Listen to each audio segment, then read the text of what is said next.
Can I change the title? Oh, I can't change the title once I've started, can I? Nope. Wait, you are going live on Dylan Mode's live, right? Yes, I'm going live in Dylan Word's Oh. live. I can't change the title now I that they've can started it, right? I can change the title and update the thumbnail. No Okay, problem. you do that for me. I'd appreciate it. Right. Okay. By the way, I can't hear the... Okay, 1 second. Never mind, I got it. Man, this is scuffed. And the home of the brave. Okay, we got it. We fixed it. We're live. We couldn't stream it on Twitch because we'd get banned. What a stirring way to begin the first primary debate of this 2024 election season. The candidates Couldn't do it on Twitch, so here we are. Dylan Bird's live. Dylan Bird's live. Start the questioning, and our drone took us right in. I mean, she almost makes Watch you with feel Vosh. like I'd watch it with Moneyball, right, Vosh if he Harold? wants me to. I mean, let's go. Let's go inside Fiserv Arena. People here. But I in don't want to Milwaukee crowd have been anybody. Fantastic, and they are giving us their best tonight. 4,000 strong inside, and you're about to see the first 4,000 strong, and all of them just want to see political Trump. season. All of them Where just we want to end see up in Trump. November of 2024. Tina it's will be anyone's guess, VP. but tonight is the first step in that direction. Enjoy it, America. We'll see you tomorrow morning. Brett and Martha, take it from here. Oh, God. Good night. This is going to be such a garbage fire.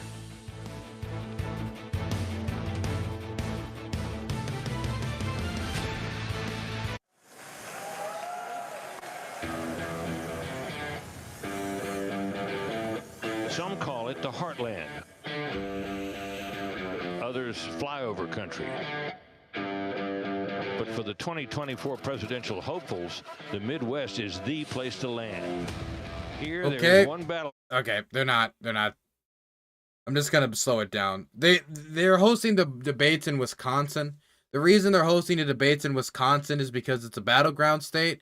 Trump won it in 2016. It helped beat Hillary. He lost it in 2020. It's usually solidly pretty Democrat, but the Republicans really want to win it over, and so that's why they're hosting the Republican debates there. I don't know how much that matters if the nominee isn't even at the debate, so he can't even make the case. I guess they can just make general Republican values the case on that. But there's only 4,000 people there anyway, so the person who's probably going to be the candidate isn't there, and there's only 4,000 people there. I doubt it's going to have that big of an impact. In fact, I don't even know how much people are going to tune into this debate. Did you guys know that Donald Trump is releasing a video at the same time that this debate's going on? It's an interview with Tucker Carlson. Exact same time. It's releasing right now. People can go watch that right now. A debate. Not a debate, a interview he had with Tucker. He's trying to directly compete with the debate. Kind of calling upon the loyalty, of the movement.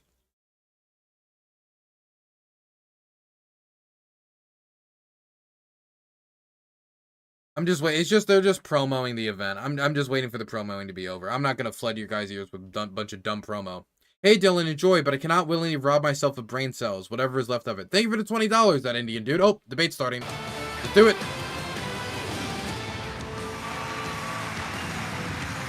Tonight, the race for the White House takes flight. Welcome to the first debate of the 2024 presidential campaign, live at Fiserv Forum in Milwaukee.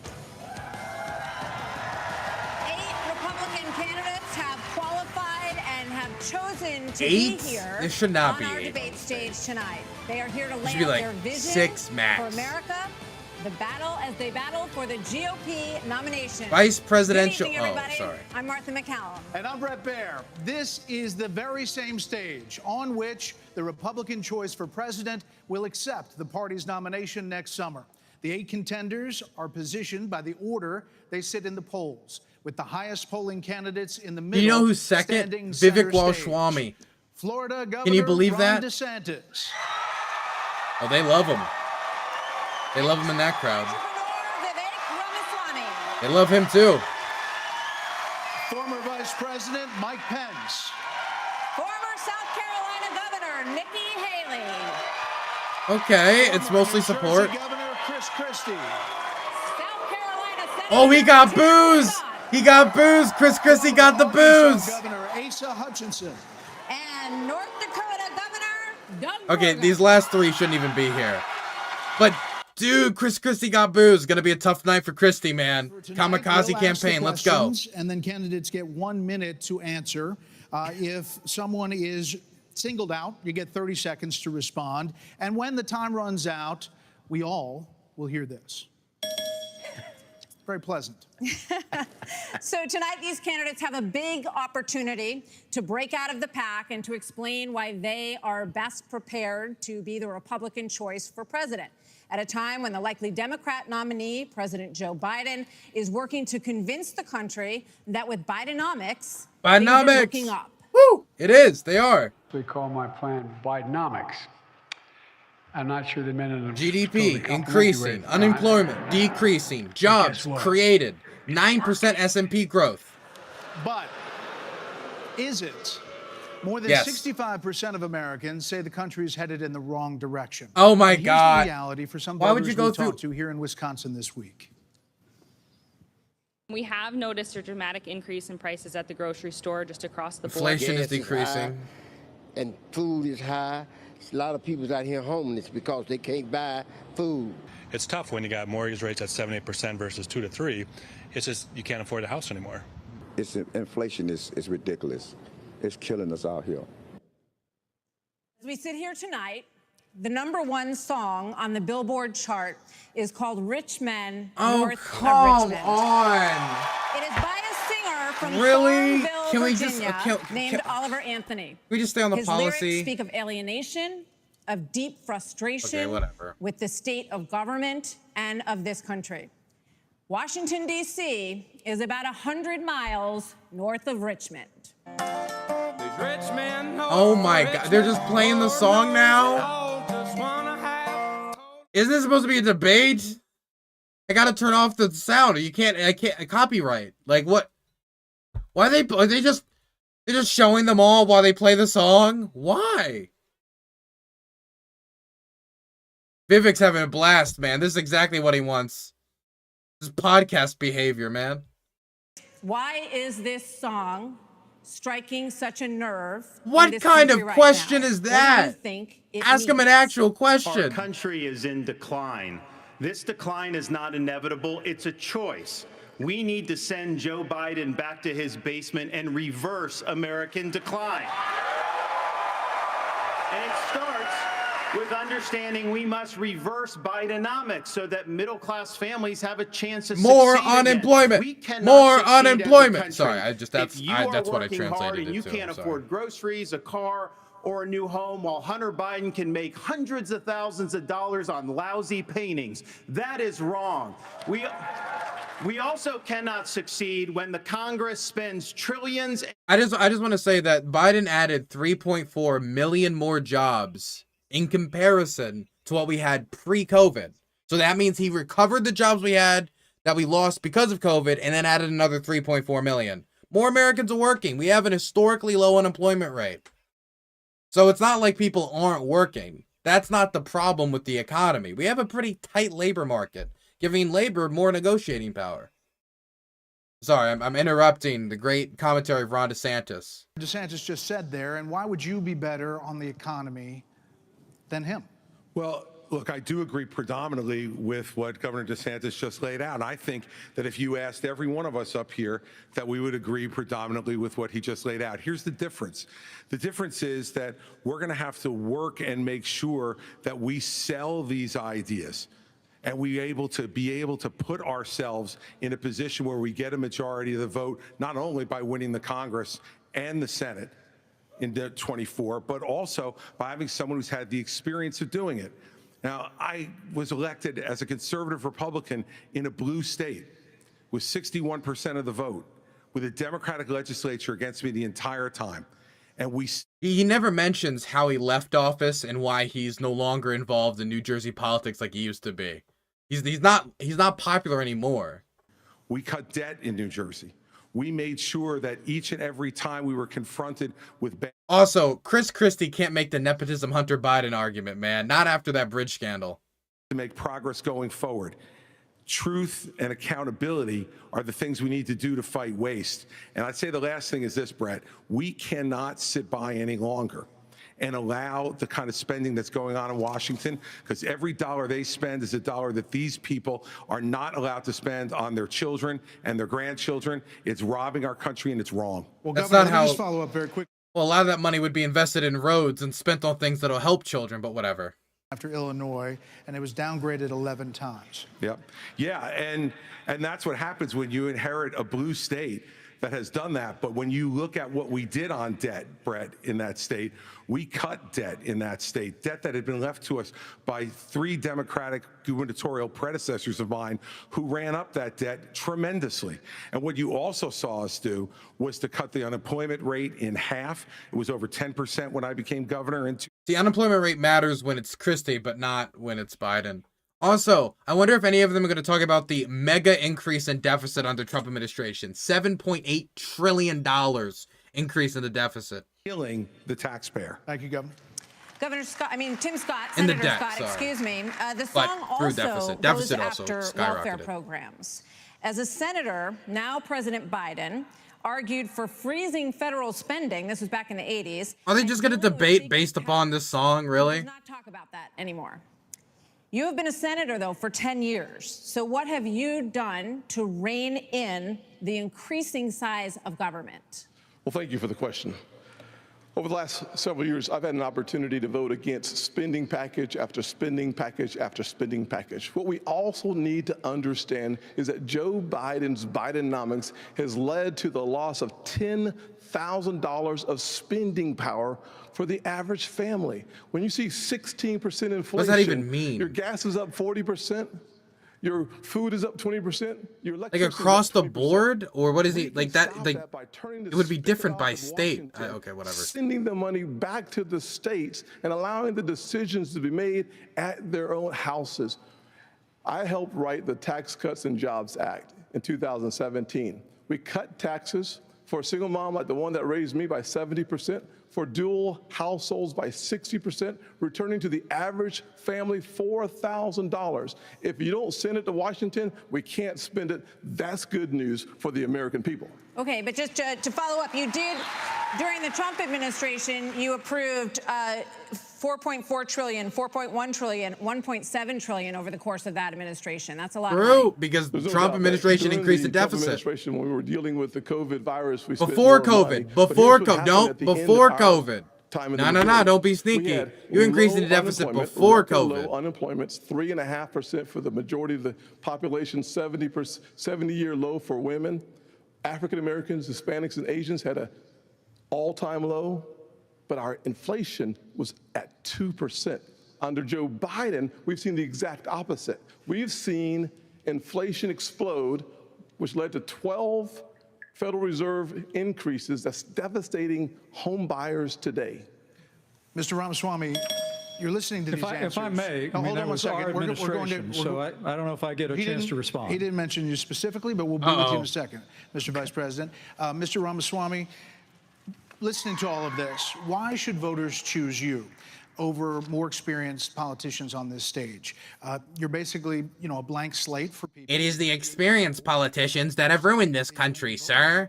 Therefore, choose me. I know nothing. This political race. It's true. He's only voted twice. So first, let me just He's address only the voted question that twice. is on everybody's mind at home tonight. Who the heck is this skinny guy with a funny last name, and what the heck is he doing in the middle of this debate stage? I'll tell you, I'm not a politician, Brett. You're right about that. I'm an entrepreneur. My parents came to this country with no money 40 years ago. I have gone on to found multi-billion-dollar companies. I did it while marrying my wife, Apoorva, raising our 2 sons, following our faith in God. That is the American dream. And I am genuinely worried that that American dream will not exist for our 2 sons and their generation unless we do something about it. And I do think Brett is going to take an outsider, because for a long time we have professional politicians in the Republican Party who have been running from something. There it is. There it is. Exactly. A mile away. A mile away. Our vision of what Populism. Populism, baby. American today. If you have a broken car, you don't turn over the keys to the people who broke it again. You hand it over to a new generation to actually fix the problem. That's why I'm in this race, and we're just getting warmed up. Yeah, but you don't hand it over to the upstart who doesn't know what they're doing.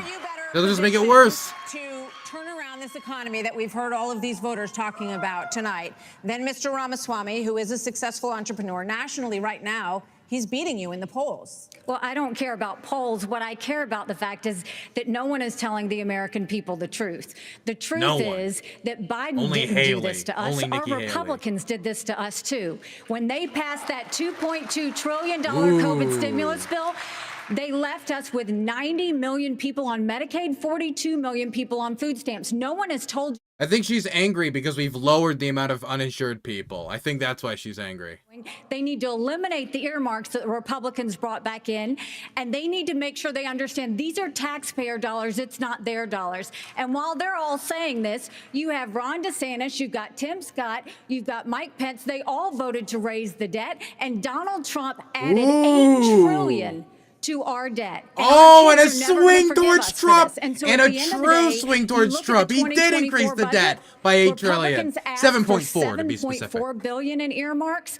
Democrats is asked true. for $2.8 billion. So you tell me who are the big spenders. I think it's time for an accountant in the White House. Vice President Pence. Oh, snap. An anti-Trump statement got a cheer. Oh, that's new. 54% of voters That's say the new. cost of groceries is a, quote, major problem for them. Right. You blamed the Biden administration spending for that increase. But as vice president, your administration spent more than any prior, $7.8 trillion added to the national debt, $3.5 billion Now of Mike that Pence has to take before Trump's COVID. strays So because does he's that the mean old that you're closest to a part Trump of the spending representative of his administration. Well, that is. first off, thanks for the question. Thanks for letting me respond to a reference to our administration's record. I'm incredibly proud of the record of the Trump-Pence administration. I mean, in 4 short years, we rebuilt our military. We Rebuilt the We military. unleashed American The military was just in shambles. We were just fighting with sticks and stones. people a new beginning for the right to life. Sticks and stones. Martha, you asked earlier who's the most best prepared for this job. And I must tell you, with all due respect to all of my friends on the stage, and even to one that's probably looking on, I think unquestionably I am the best prepared, the most tested, the most qualified and proven conservative in this race. I was a leader in the Congress of the United States. I led Indiana where we balanced budgets and had a AAA bond rating when I was governor. And as Vice President of the United States, we spent funding to backfill on the military cuts of the Obama administration, and then we were there in the worst pandemic. The problem is it's true that it was partially military cuts, but also massive tax cuts to the ultra wealthy that contributed to that deficit. And the problem is, on one hand, if you want to deal with the national debt, you can't also say, I also want to make record high tax cuts. You need to collect taxes to deal with the debt. In the hallway, I've been in the West Wing. A president of the United You States can't increase has spending to confront and every decrease crisis taxes and facing expect to deal with the debt. America.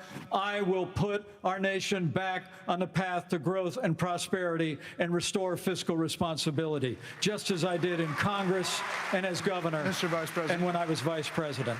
But, I mean, hold on. Uh-oh, here we come from Ron. I'm going to get Vivek first. We'll get to both of them. Yeah, this isn't that complicated, guys. Unlock American energy, drill, frack, burn coal, embrace nuclear.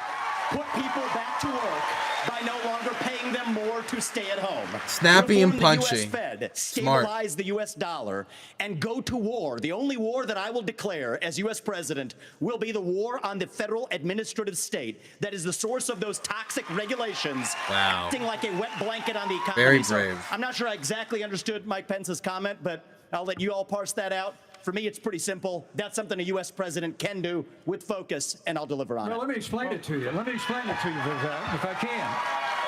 I'll go slower this time. Oh, I'll go slower. Look, I'll go I was slower. a House conservative leader before it Oh, was cool. snap. I actually They used to pushed call the him the Deficit Arsler. Reduction Act. That was the last time we actually reduced the national debt in the United States when I was the leader of House conservatives. I balanced budgets and cut taxes when I was governor. I mean, look, Joe Biden has weakened this country at home and abroad.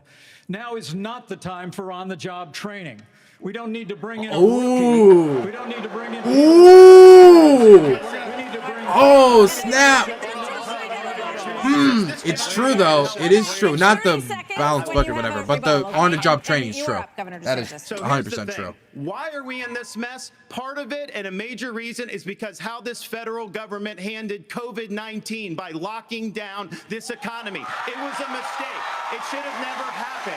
And in Florida, we led the country out of lockdown. We kept our state free and open. And I can tell you this, as your president, I will never let the deep state bureaucrats lock you down. You don't take somebody like Fauci and coddle him. You bring Fauci in, you sit him down, and you say, Anthony, you are fired. It's literally just Trump role play. Is that what we're doing now? Is just Trump role play? Responding to Mike. Trump by proxy? For 1 second, because he invoked me back. Listen, now that everybody's gotten their memorized, prepared slogans out of the way, we can actually have a real discussion now. The reality and the fact of the matter is... Was that one of yours? Not really, Mike, actually. We're just going to have some fun tonight. And the reality is, you have a bunch of people, professional politicians, super PAC puppets, following slogans handed over to them by their 400-page super PACs last week. The real choice we face in this primary is this. Do you want a super PAC puppet, or do you want a patriot who speaks the truth? Do you want incremental reform, which is what you're hearing about, or do you want revolution? Okay. And I stand on the side of the Leninist, Leninist Roshwami. We need everyone Leninist revolution. on the economy. Wow, man, never knew he would go from that left-wing angle. We're going to get back to that. We are. There are two people who we have not heard from yet, so let's hear from Governor Burgum and then from Governor Hutchinson on the economy, sir. Well, great. Thank you, Martha. And of course, I'm from a town of 300 people. It's a Who big is deal this guy? to make Get it him on off this stage screen. with all these folks.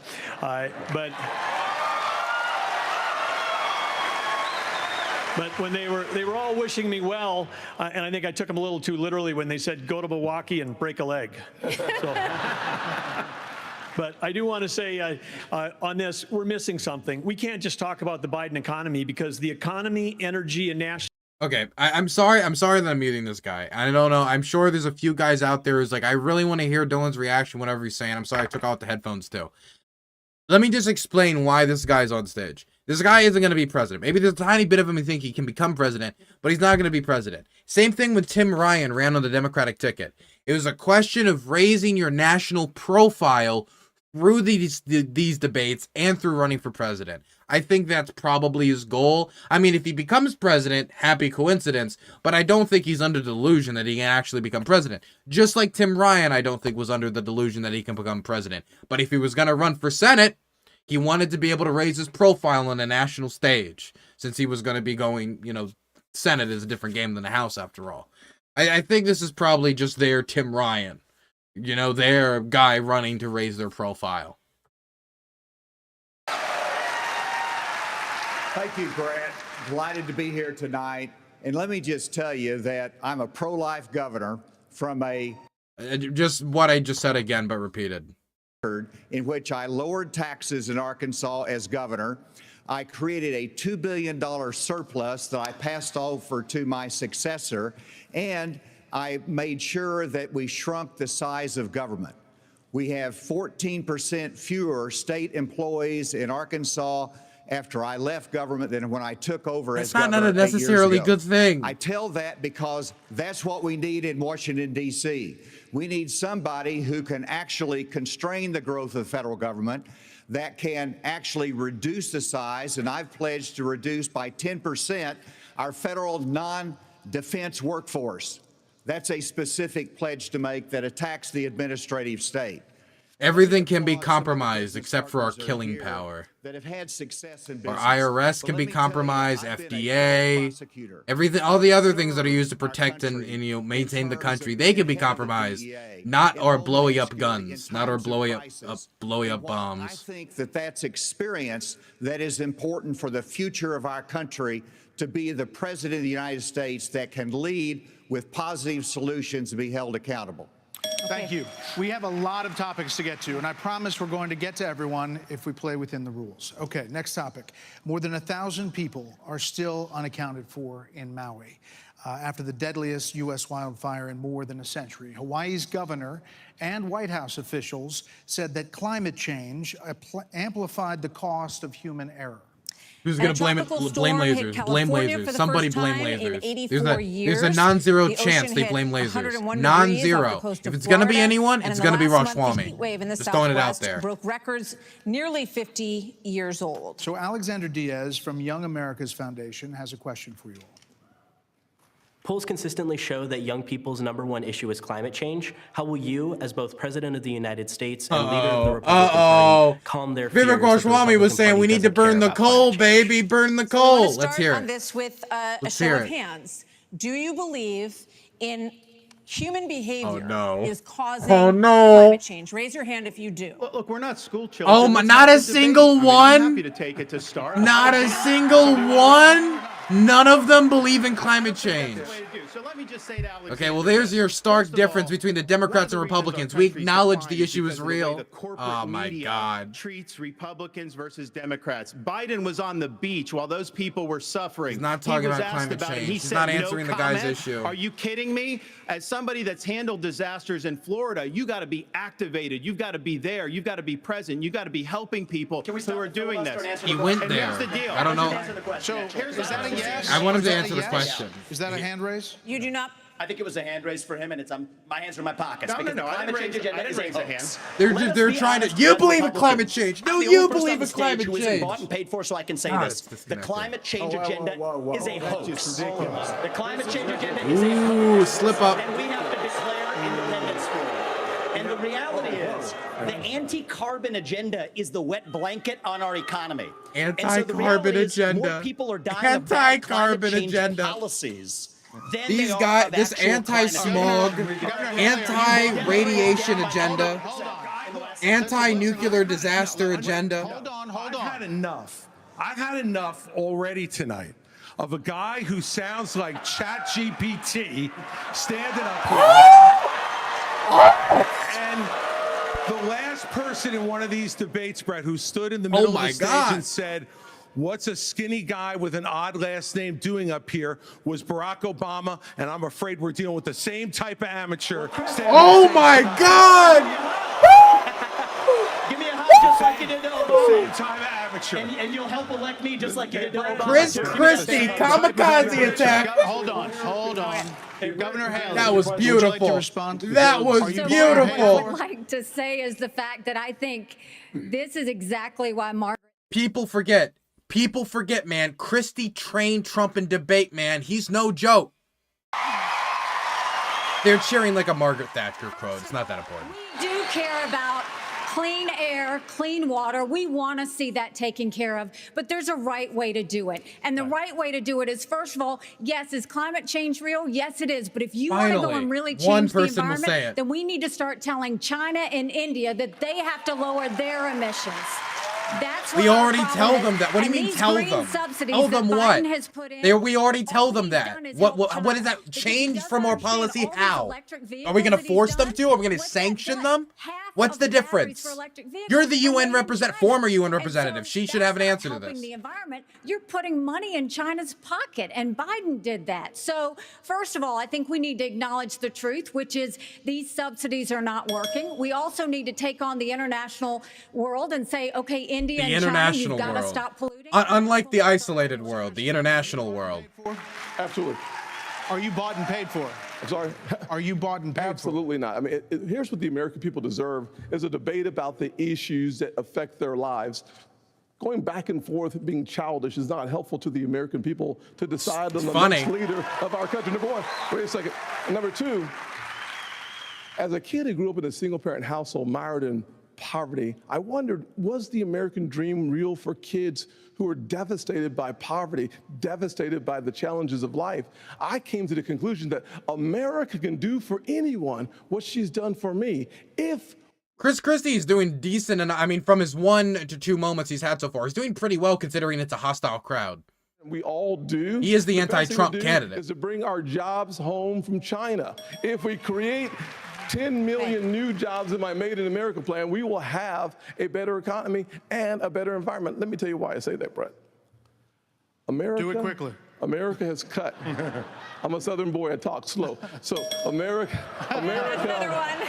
that was quick. America has cut our carbon footprint in half in the last 25 years. The places where they are continuing to increase, Africa, 950 million people.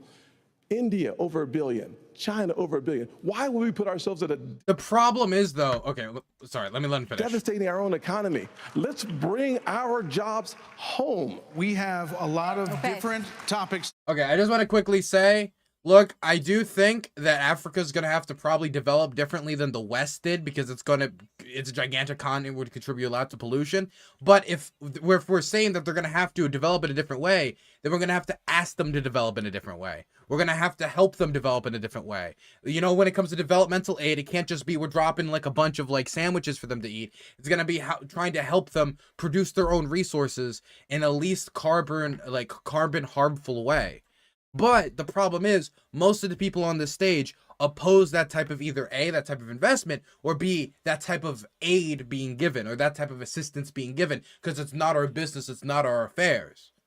Hell, most of the people on that stage didn't even seem to want to acknowledge climate change was real, so how are you going to help them make those investments? Not to mention, I wonder how Vivek Ramaswamy would have to deal with the issue of climate change. Definitely, since China is a major contributor, and you'd have to work with the Chinese, and his foreign policy basically seems to be behead the Chinese dragon at all costs, even if it means allying with the Russians, selling out the Ukrainians, etc. Ron DeSantis immediately okay. hand raise game, and I think comes out looking very authoritative in that moment, saying this is what I would do to address the issue. Vivek then says he's the only one on the stage not bought and paid for, and Chris Christie accuses him of sounding like ChatGPT and being an amateur. And it's all fun and it's all sharp. Pete, it's sharp. But I do want to say this. The question was in the context of 1,000 people being missing still in Maui. And I can tell you for one right now, what I want to know is who is a competent leader when we as a people require leadership. None of the ones that said climate change isn't real. None of those. Unfortunately, because it's a commercial, we got to go fast. Tammy, your thoughts? Well, I thought... My goodness. Man, Vivek Ramaswamy got slapped, and that made me, I have butterflies in my stomach a little bit. That was great. I like watching an upstart get smacked around, man. I mean it, man. Vivek Ramaswamy is a know-it-all, pencil-neck geek who wants to run our country like a fledgling hedge fund, right? But the thing is, if a fledgling hedge fund goes under and you're just like a local investor, you can just move on to the next project. Most Americans aren't just going to move on to another country if you try some risky maneuvers, like, for example, completely undermining the foundation of our economic and geopolitical security by destroying the transatlantic alliance in return for allying with the Russians against the Chinese. And that's just one of his policies. We're not even talking about, I think, some things that he's in favor of that's fundamentally anti-democratic, like, for example, trying to restrict young people from the vote due to the civics tests. And only young people, not old people, not all voters, just young people. I mean, his logic behind it was, we want people voting who are informed about our electorate. But then he only applies that standard to young people. Why not across the board? Is it because young people seem to vote Democrat? It would make sense. My goodness. Dude, they should take 3 to 4 people off this stage. 3 to 4 people don't even belong to be here. Like the 4 on the bottom. I don't even know if Tim Scott should be here, to be honest. By the way, like, I know, like, Tim Scott isn't gonna do well. He isn't gonna become president. He's not gonna be vice president. I mean, like, the most I could ever imagine is he gets a position in Trump's administration. Somewhere, I don't know. But he is a rising star within the Republican Party. He was the person who was chosen to actually respond to, I believe it was Joe Biden's State of the Union address.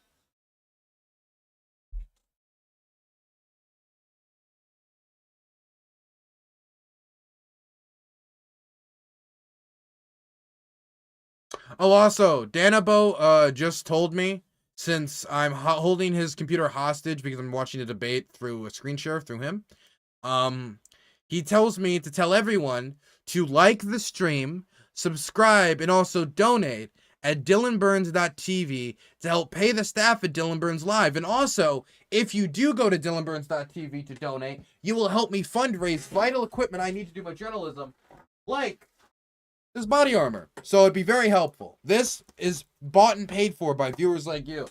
So makes my job easier. Would greatly appreciate it. Oh, we're back.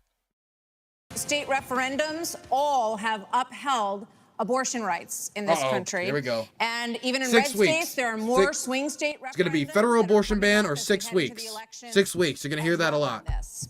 So, Governor Haley, what do you say to your party and to your state, which today confirmed a 6-week abortion law as well, especially the impact on women suburban voters across this country? Thank you, Martha. I am unapologetically pro-life, not because the Republican Party tells me to be, but because my husband was adopted and I had trouble having both of my children, so I'm surrounded by blessings. Having said that, we need to stop demonizing this issue. This is talking about the fact that unelected justices didn't need to decide something this personal, because it's personal for every woman and man. Now it's been put in the hands of the people. That's great. When it comes to a federal ban, let's be honest with the American people and say it will take 60 Senate votes. It will take a majority of the House. So in order to do that, let's find consensus. Can't we all agree that we should ban late-term abortions? Can't we all agree that we should encourage adoptions? Can't we all agree that doctors and nurses who don't believe in abortion shouldn't have to perform them? Can't we all agree that contraception should be available? And can't we all agree that we are not going to put a woman in jail or give her the death penalty if she gets an abortion? Let's treat this like a respectful issue that it is and humanize the situation and stop demonizing the situation. Brett, I am surprised by that answer. Because even though her position still is radical on abortion, I think it's still here it is, 6 weeks. One of your biggest financial backers said that you need to, quote, shift to get moderates or you will lose. 6-week abortion ban. What do you say to him and others who say politically that is a tough thing to sell politically and just, I would say we sold the biggest election landslide victory in the history of the Republican Party in the state of Florida in 2022. That's what I did. We can win. But second of all, look, you got to do what you think is right. I mean, like, America isn't Florida. I was proud to sign the heartbeat bill. I remember one of the most impactful moments of my life was when I heard the heartbeat of my oldest daughter in my wife's womb and then saw the sonograms of all 3 of my kids. What the Democrats are trying to do on this issue is wrong, to allow abortion all the way up to the moment of birth. I know a lady in Florida named Penny. She survived multiple... 6 weeks isn't up to the moment of birth. 6 weeks is 6 weeks into the 9-month pregnancy. There's other standards he could be using that are at least somewhat more reasonable, like 15 weeks. But no, he's set on 6 weeks, and he won't budge. And if that's what he wants to do on the federal level, the majority of Americans hate that idea. Not even close. Stand on the side of life. Look, I understand Wisconsin is going to do it different than Texas. I understand Iowa and New Hampshire are going to do different. But I will... The idea of Ron DeSantis weaving his way into your girlfriend, wife, or yours, depending on who you are, your vagina, to tell you that 5 weeks is too much. Anything past 5 weeks is insane when they're running on the pro-freedom ticket, the bodily autonomy ticket, after all the complaints about COVID. To tell you that a few cells in a zygote is too much valuable life to interfere with. Many of the people, like this guy right here, who's a radical on the issue, doesn't even want Plan B available to women. Doesn't even want emergency contraceptives available to women. So his policy is immediately at fertilization. It is a life. We must protect it then. Consensus is the opposite of leadership. When the Supreme Court returned this question to the American people, they didn't just send it to the states only. It's not a states-only issue, it's a moral issue. And I promise you, as President of the United States, the American people will have a champion for life in the Oval Office. Can't we have a minimum standard in every state in the nation that says when a baby is capable of feeling pain, an abortion cannot be allowed? A 15-week ban is an idea whose time has come. It's supported by 70% of the American people, but it's going to take unapologetic leadership that stands on principle and expresses compassion for women in crisis pregnancies. I'll do that as President of the United States. He called my name, so I want to respond to that. 30 seconds. So first of all, I will say it is in the hands of the people, and that's where it should be. But when you're talking about a federal ban, be honest with the American people. We haven't had 45 pro-life senators in over 100 years. So no Republican president can ban abortions any more than a Democrat president could ban all those state laws. Don't make women feel like they have to decide on this issue when you know we don't have 60 Senate votes in the House. 70% of the American people support legislation But to ban 70% of abortion the after a Senate baby is does capable not. of experiencing pain. You know what? It's just going to take leadership. Hold on. 70% of the Senate does not. You have to be honest with the We have American to have people. a 15-week All right, limit. let's get Governor Bergman for one minute here. But the Supreme Court did overturn Roe v. Wade.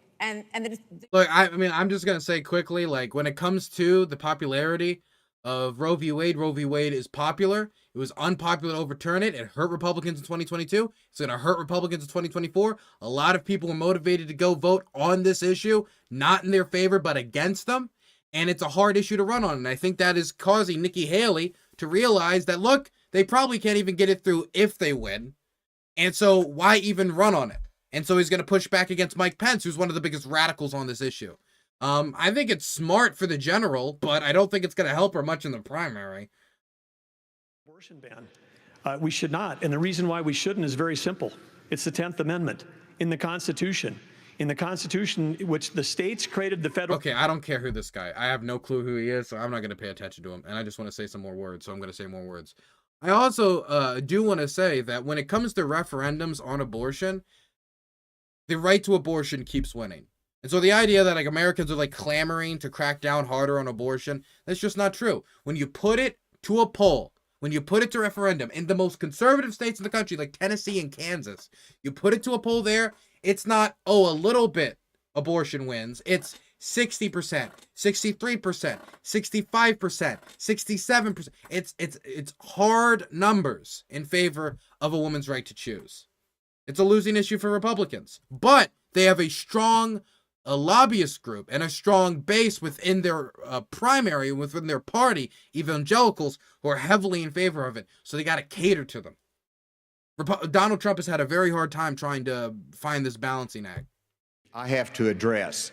First of all, the Supreme Court gave it back to the elected representatives, whether it's the states or whether it's the United States Congress. So there is authority, and that's why President Biden is pushing for a Democrat proposal, which is, in essence, abortion on demand through the term. So they have their extreme position at a national level.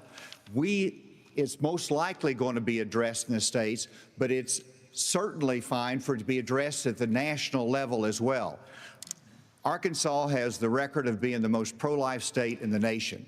I signed 30 pro-life pieces of legislation while I was governor. And every state can determine a different outcome here. And it is the most important issue for women and for the unborn child and for our country that we get this right. It's going to be a continued debate. We should poll unborn children on what they think of abortion. In terms of protecting the life and also... Excuse me, Mr. Zygo, what's your thoughts on Pence's abortion policy? Excuse me, adoption services, how we have to enhance maternal care. Those things we've done in Arkansas and are important for our nation's future. There are a lot of issues that are very important. Senator, I'll let you weigh in. We cannot let states like California, New York, and Illinois have abortions on demand up until the day of birth. That is immoral. It is unethical. It is wrong. We must have a president of the United States who will advocate and fight for, at the minimum, a 15-week limit. I am 100% pro-life conservative. I have 100% pro-life record. I got to tell you, though. God, they're so out of touch, man. 15-week abortion ban is like the one thing where you can actually, where you can find, depending on how you poll it and how you ask it, you can maybe find a majority of Americans who support it, right? Pence was being a little cherry picking with the numbers. You maybe find a majority of Americans support it. That's your minimum? Nah, man.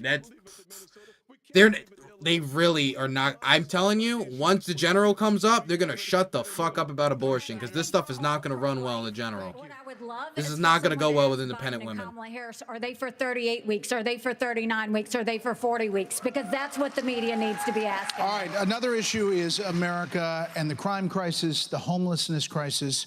American cities are in decline. People are moving out as homelessness, drugs, crime move in.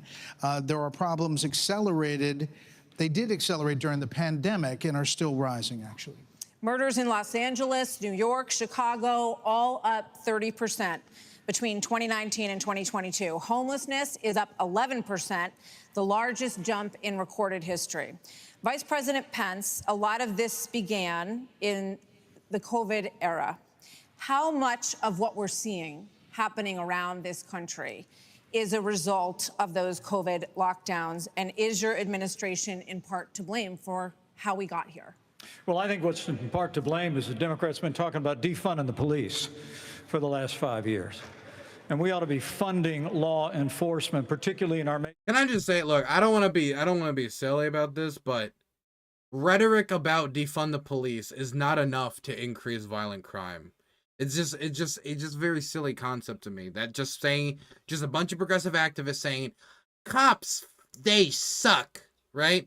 That's enough to be like, okay, well, that's discouraging cops from doing their job, which those cops suck. If that's all it takes is somebody saying that they suck to stop doing their job. People tell me I suck all the time.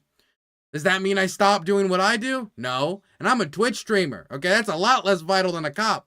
But I know, I just find it very silly. You need to talk about policy changes and defunding of the police on a legislative level, not just rhetoric. But a lot of this, like the economy, like the economics earlier, I think a lot of it's more based on vibes and how people kind of like feel about what's going on with crime, how people kind of feel what's going on with cops, how people kind of feel what's going on with the economy.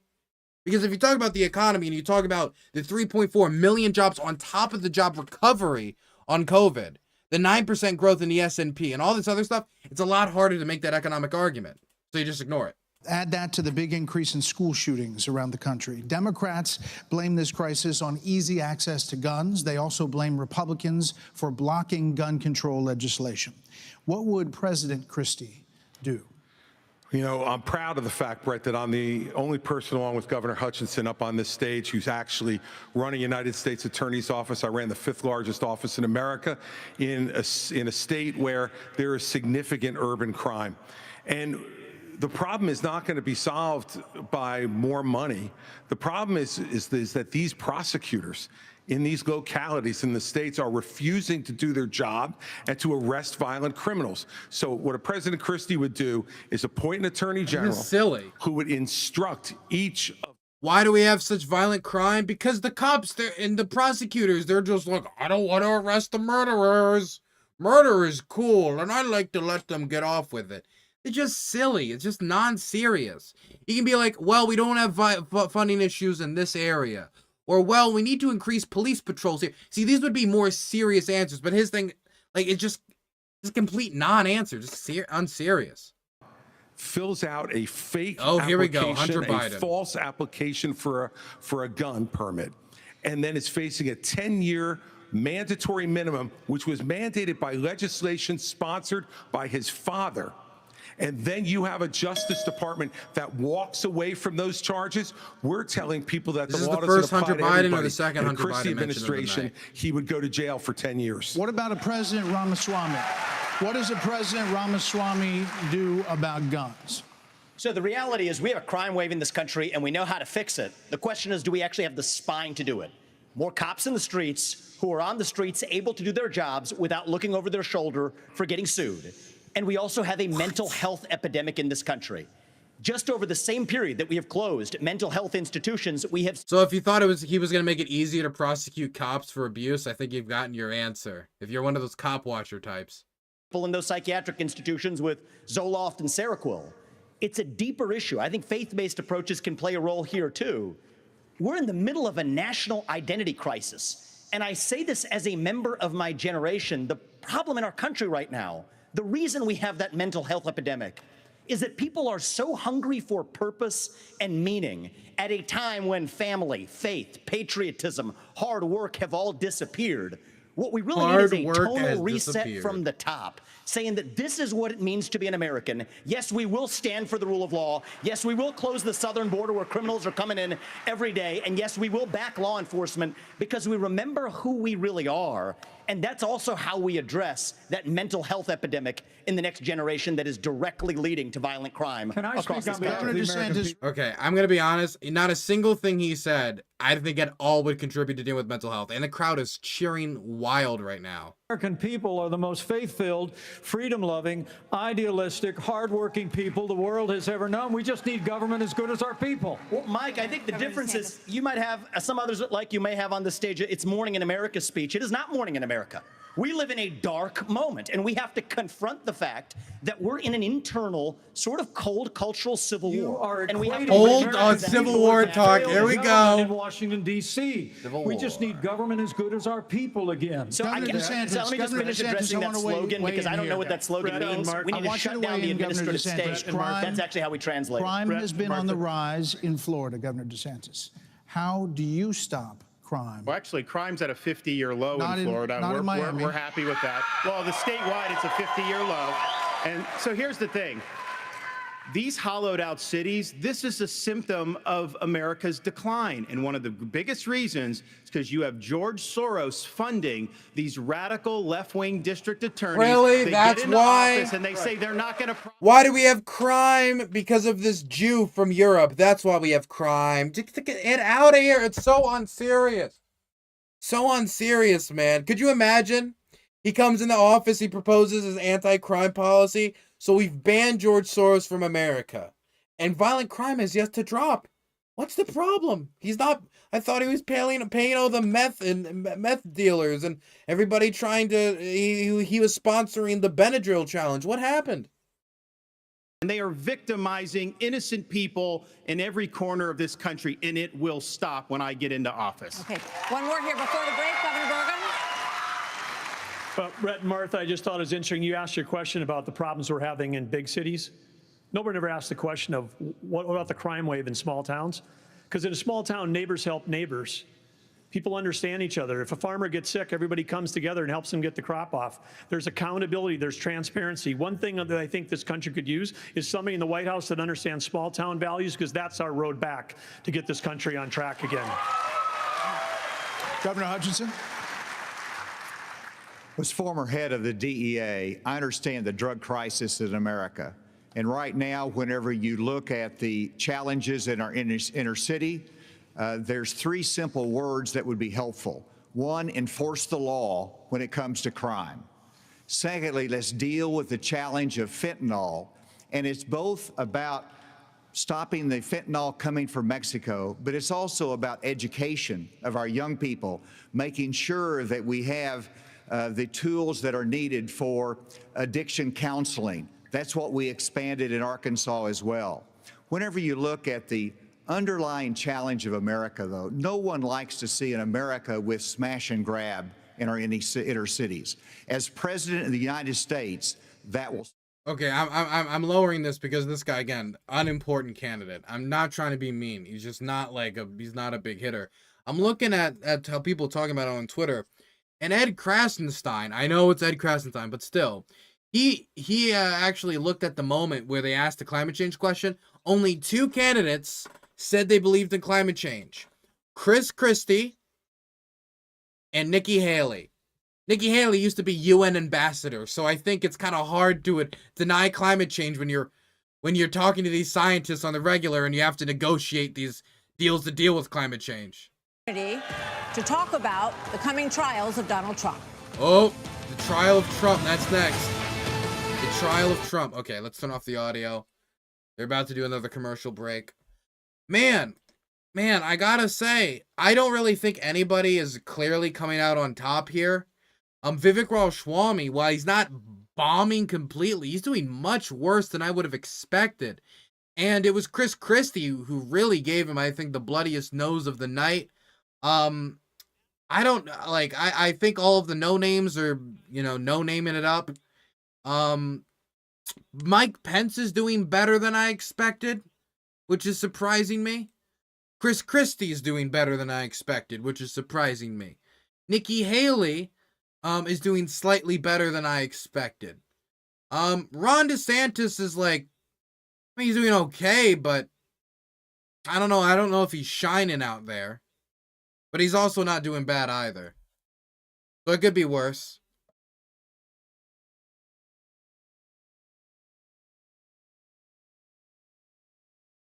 I like the you need on the job training line. I thought that was a good line, and I think it makes sense. I think it's a good point, but it didn't get a good response. It didn't get a good response from the crowd. They're in that populist fervor, you know? There's a reason they love Trump. What do you guys think in chat? What do you guys in chat think? How do you think everybody's doing? I'd like to hear your thoughts.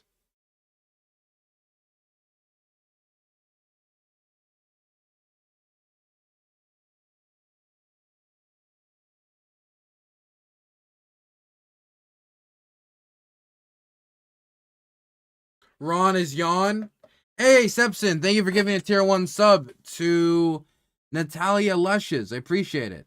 Let's clean that white name out of you. True. No more white names in site chat at DylanBurns.tv. Christie is good at the attacks like that. He is the one that hit Rubio last time. True.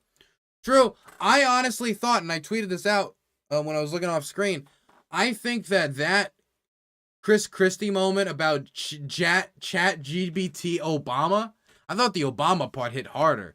Definitely with that crowd. I almost got like flashbacks of Tulsi and Hillary.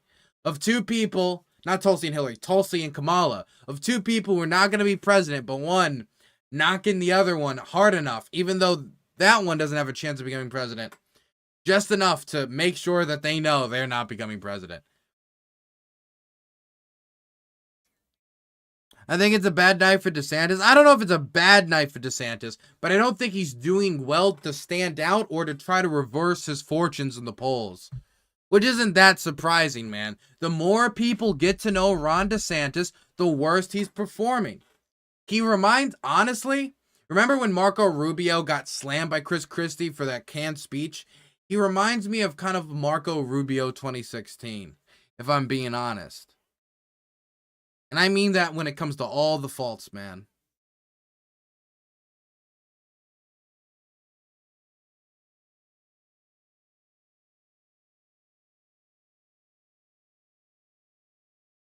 Dylan, did you see Giuliani's mugshot drop today? I did see that. It was very, very funny. Let me look over at site chat. Ron has no charisma. He doesn't have much charisma, no. It's mostly just, it seems that they're mostly just kind of throwing out peer-review tested talking points. It seems like they're all trying to throw out the zingers. And that's the one thing Ron DeSantis is getting out, and it is getting applause. But he isn't particularly performing better than anyone else. They're talking about the small town stuff again in Fox. Like, I have the headphones up to my ear. I can hear it. I'm so sick of the small town stuff, man. And it's not that I don't want to talk about small town values. I'm just sick of the song, man. Christie is the most for Ukraine out of the whole sorry lot. That's not true. Nikki Haley's pretty pro-Ukraine, too. And I know Mike Pence is pretty pro-Ukraine as well. We've got at least 3, maybe 4 people up there that are probably solidly pro-Ukraine. I'm saying 4 maybe because I don't know what Tim Scott's position is or of any of the smaller, like, gubernatorial, like, local candidates.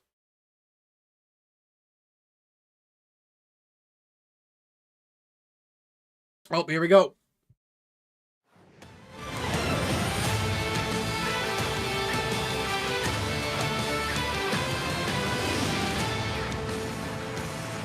Well, we have a lot to get to in this second hour of this GOP primary debate. Policy discussions the Americans want to hear you all on. China, Ukraine, immigration, education. Somebody should insult somebody else's wife. We need 2016 vibes. Talk about the elephant not in the room.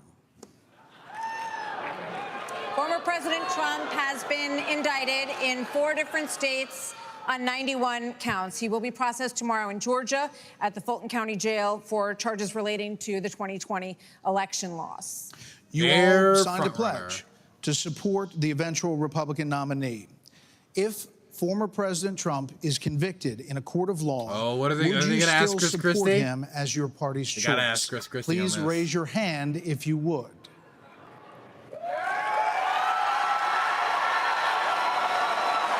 Chris Christie kind of went like this. The only one who didn't was the guy on the left. Hold on.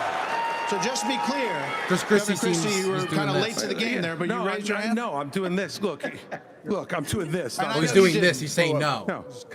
What's And the look, here's the bottom line. Someone's got to stop normalizing this conduct. Okay? Now, he's getting some cheers and some boos, but he's getting some cheers. Whether or not you believe that the criminal charges are right or wrong, the conduct is beneath the office of President of the United States. That got more cheers than I expected. It's getting boos, but that's getting more cheers than I expected. And you know, divisive response. This is the great thing about this country. Booing is allowed, but it doesn't change the truth. Ooh! It doesn't change the truth. Oh! But that got the boos. That got the get in and boos. respond. Let's just speak the truth, okay? President Trump, I believe, was the best president of the 21st century. It's a fact. It's a fact. Christie, My opinion honest is to a God, fact. Your claim that Donald Trump is motivated by vengeance and grievance would be a lot more credible if your entire campaign were not based on vengeance and grievance against one man. And if people at home want That's to a see good line. people That's gonna be blindly snappy with bashing Republican audiences. Donald Trump without an iota of vision for this country, they could just change the channel to MSNBC right now. But I'm not running for president of MSNBC. I am running for president of the United States. We're skating on thin ice, and we cannot set a precedent where the party in power uses police force to indict its political opponents. It is wrong. We have to end the weaponization of... Politicians should be unaccountable to the law. Let me tell you No, I'm sorry. 30 seconds, Governor. You make me laugh because Goes you both ways, brother. sit here in an answer. You sit here in an answer right. Hold on one second. Vivek's having a blast now. He's got the crowd on his side. You sit here in an answer. Go ahead, Governor Christie. Hold on, Governor Christie. Hold on. Well, so listen, the more time we spend doing this, the less time they can talk about issues you want to talk about.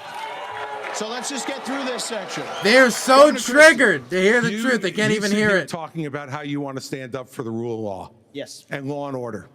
And the fact is that it can't be selective. In your book, you had much different things to say about Donald Trump than you're saying here tonight.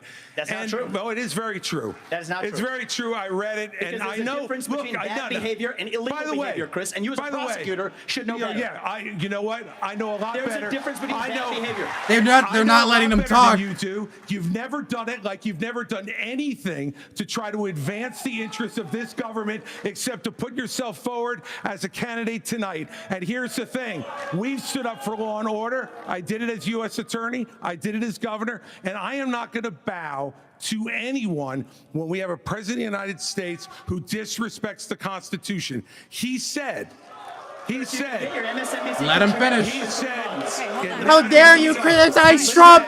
What are you, a liberal? What are you, a liberal? the president said, Come on. Donald Trump said, it's okay to suspend the Constitution. Now, the oath you take is to preserve, He did say that. protect, He did. and defend. He did say not that. Suspend. I will always stand up for our It's Constitution. true. He said that. Regardless of the political They pressure. hate that it's true. They hate that it's true. They hate the truth. They hate it.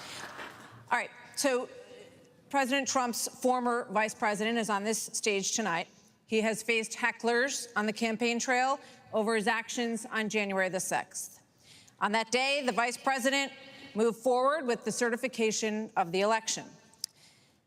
So do you believe that Mike Pence did the right thing, Senator Scott? Do you believe he did the right thing? Ooh, they're He asking did the everyone right thing. else. Number one. Number two. That's a good answer, I guess.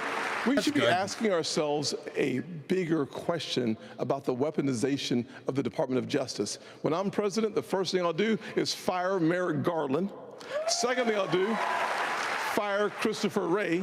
because we need Lady Justice to wear a blindfold.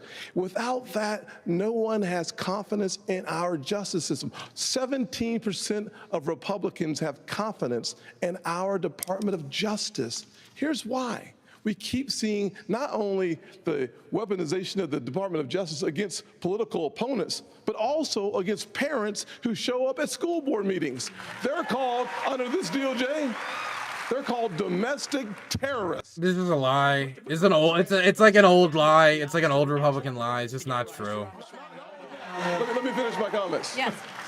Not only that, in addition to that, we see the SWAT team show up at pro-life activist homes with guns drawn because this DOJ uses their power, uses their authority, not just against political opponents, but against conservatives and conservative causes. It is time for a change in America, and I will bring that change to the greatest nation on God's green earth. We have an important... On greatest nation, Do you believe that America. Mike Pence did the right thing on January 6th? So here's what we need to do. We need to end the weaponization of these federal agents. She's just not answering the question. They're just not. They don't want to answer. They don't want to answer the question. January They don't want to 6th answer it. of 2021. They don't want to. It's about January 20th of 2025 when the Tell next Trump president that, man. is going to take office. Tell You know Trump what the that. Democrats would People like to do? sharing it, but They tell wanna Trump talk that. about all these other issues, but we've got to focus on your future. They asked you We've a gotta question. focus on Answer the reversing question. The decline of our country. He doesn't want to answer In the it. military, He doesn't want to answer it because he knows that if he says no, I'll just skip this because he's not answering the question, so I don't care what he has to say.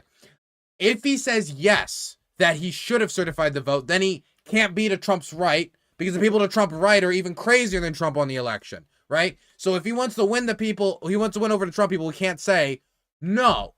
He can't say yes, he should have overturned it. If he says no, then he's going to lose independence and he can't win a general. So he has to dodge it. Agrees that I kept my oath to the Constitution that day. There's no more important duty. So answer the question. I've answered this before. So yes. Why are we?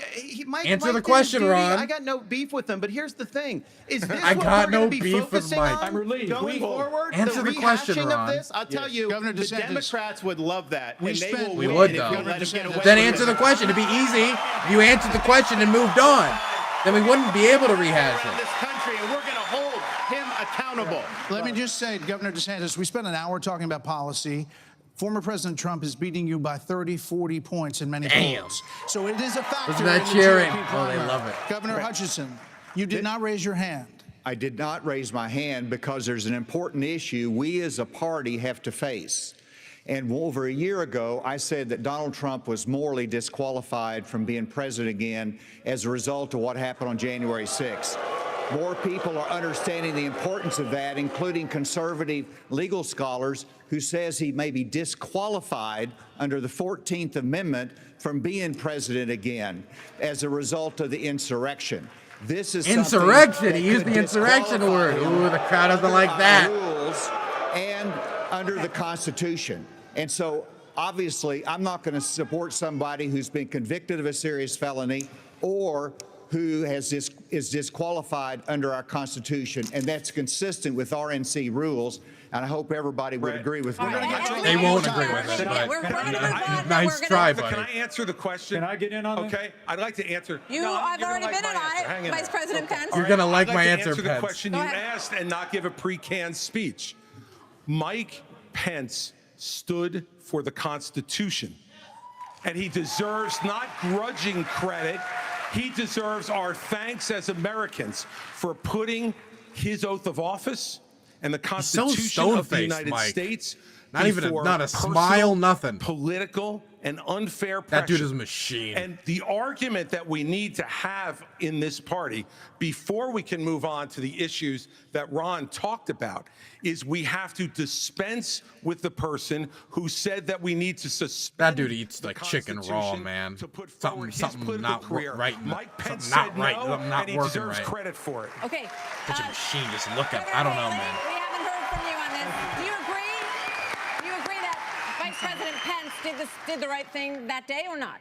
I do think that Vice President Pence did the right thing, and I do think that Needs we a need to give Snickers. him credit for that. But what I will also tell And you he's is, getting praise from look, everybody I mean, except Trump, the one when it person comes whose to opinion whether really President matters. Trump should serve or not, I trust the American people. Let them vote. Let them decide.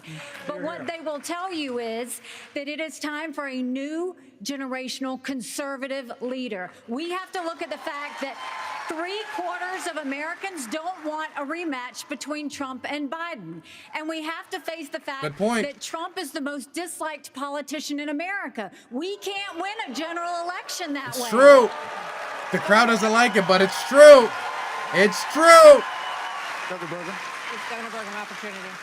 Happy to answer the I question. wonder if Mike DeSantis Pence will did the right attack thing Trump on once. January 6th. Nikki But I Haley, would say, you Christie started will. off the top of this hour 3 saying we're candidates gonna on the talk stage about will. China, Ukraine, education. We are. China is the number one threat to our country, and every minute that these 8 candidates spend talking about the past instead about the future is time that is just you know who loves it? Biden loves it, but China loves it when we're talking about the past. Okay, as promised, we were going to spend a few questions on it, let people say what they wanted to say, and now, indeed, we are moving on to the subject The of Ukraine. U.S. has committed nearly Can 77. I speak on this issue? I was You kind of did, involved. you answered on this. You did, You did say answer. something. Yeah. We thought you were done, but you No, I please. wasn't done. Well, Mike, why don't you say this? Join me in making a commitment that on day one you would pardon Donald Trump. I'm the only candidate on the stage who had the courage to actually say it. The That is courage. how we move our nation I had the forward. courage to say I'd let our most popular politician off the hook. You should be able to make a commitment, the same justice system that was this Vivek, corrupt. here's the difference between you and me. Yeah, I'm not a professional politician. That's the difference. Who can answer a question? I've actually given pardons when I was governor of the state of Indiana. It usually follows a finding of guilt and contrition by the individual that's been convicted. So, look, if I'm president of the United States, we'll give fair consideration to any pardon request. But if I may, What if they have good evidence? Like, nobody in that it's not crowd. about looking back. Nobody in that crowd is even considering that there might, except for the Chris Christie guys, I guess.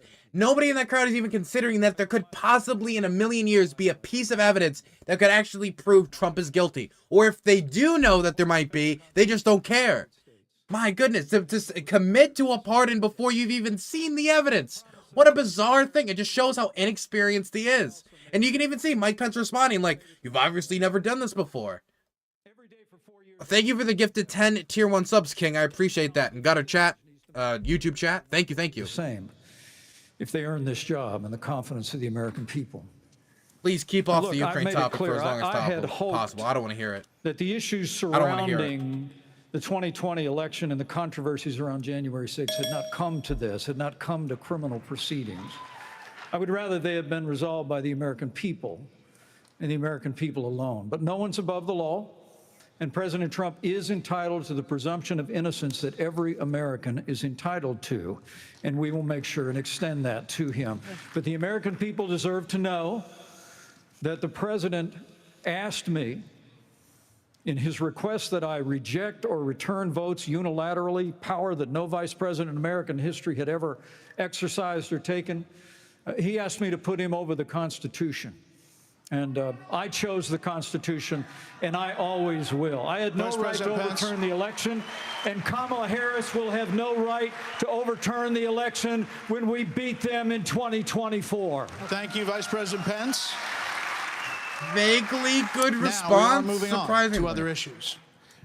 The U.S. has committed nearly $77 billion in aid to the Ukraine war. The administration is now asking Congress for $24 billion. One of my viewers. Regardless of that, the specifics of that plan, is there anyone on stage who would not support the increase of more funding to Here we go. I would not support it. Europe needs to step up. I mean, I would have. Ramaswamy is the only one, it seems. Ron DeSantis is putting asterisks, so Vivek is the only one, it seems. But you're saying you would not. That's good, too, though. Governor There's only DeSantis? I will one. have That's good Europe news. Pull their weight. Right now, they're not doing See, it. he's not answering the question. He's dodging it. He's dodging it. It's only Vivek. Oh, this is great news. It's only the upstart. In China, Beautiful. to be able to take. Beautiful. China, I'm much happier now. And do what we need to do with China. But it's also Mr. Trump. Ramaswamy, you would not Which is the support one who an will win. increase of funding to Ukraine. I would not. And I think that this is disastrous, that we are protecting against an invasion across somebody else's border when we should use those same military resources to prevent across the invasion of our own southern border We gotta in the use United States. dog. What do you even mean?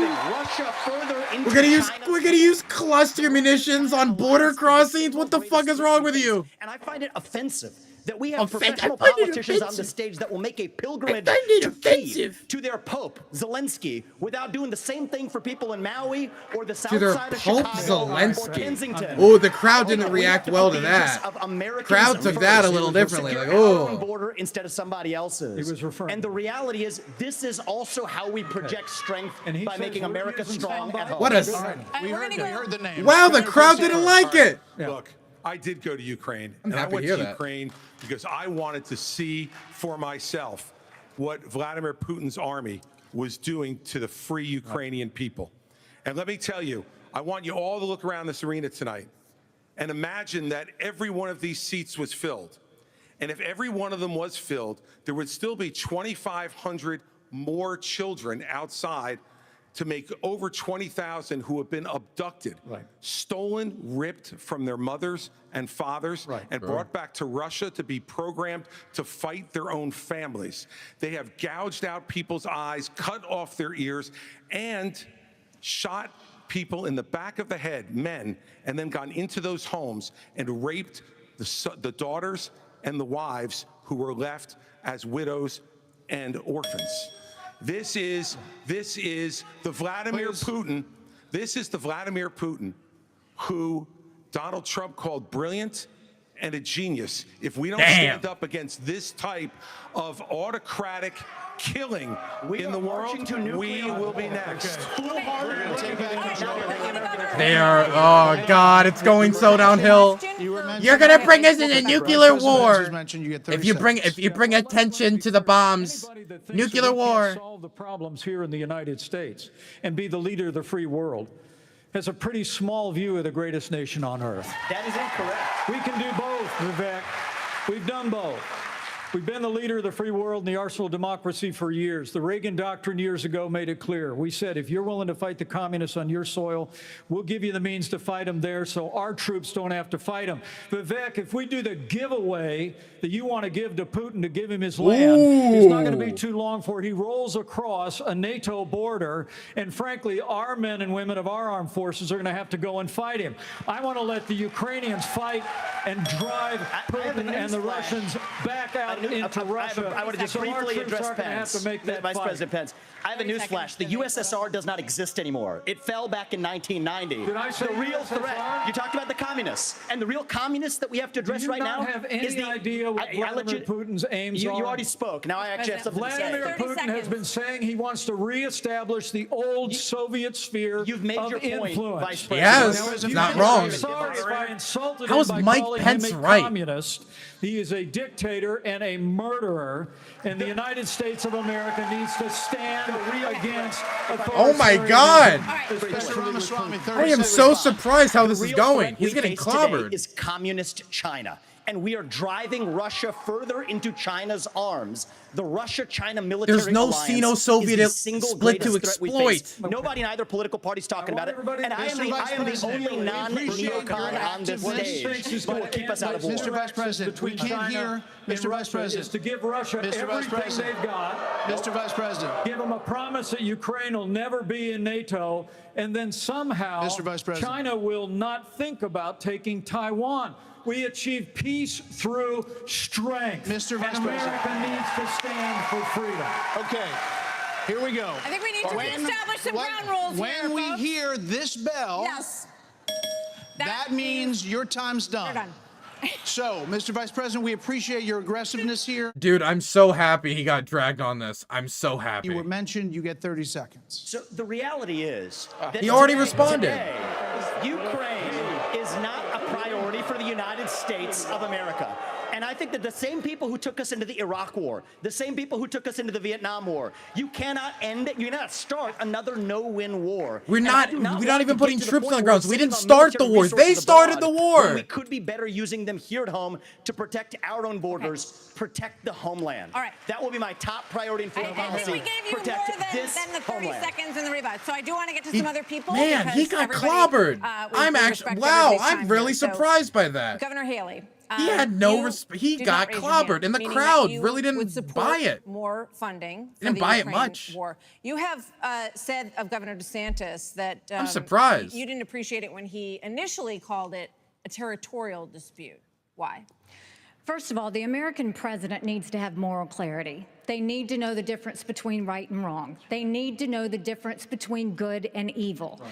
When you look at the situation with Russia and Ukraine, here you have a pro-American country that was invaded by a thug. So when you want to talk about what has been given to Ukraine, less than 3.5% of our defense budget has been given to Ukraine. True. If you look at the percentages Oh per my God, GDP, she's citing the stuff I 11 tell of the people to European cite. countries I'm have so given happy. more than the This US. is great. But what's really important is go back to when China This is and fantastic. Russia held hands, shook hands before the Olympics, and named themselves unlimited partners. A win for Russia is a win for China. We have to know that. Ukraine is the first line of defense for us. And the problem that Vivek doesn't understand is he wants to hand Ukraine to Russia. He wants to let China eat Taiwan. He wants to go and stop funding Israel. You don't do that to friends. He did say What you that. do He did instead say that is you about have the Israel. backs of Which your is, friends. by the Ukraine way, is front one of the line of few defense. things that I might actually has have said, sympathy towards.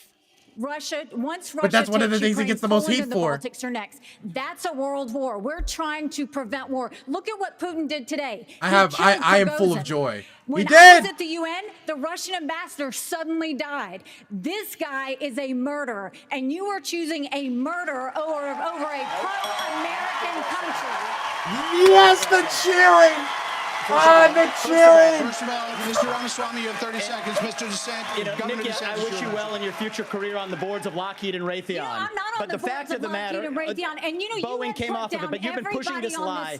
You've been pushing this lie all week, You want Nikki. to go and defund Israel? You want to Okay, give let me Taiwan address to that. China? I'm glad you brought that up. Go and give I'm going to address each of those right now. This is the false lies of a professional. Man, he is getting clobbered. So the reality make America less safe. You have no foreign policy experience, and it shows. He doesn't. You know what? The foreign policy Woo! you all have shows in the pointless wars we've gotten into after Brexit.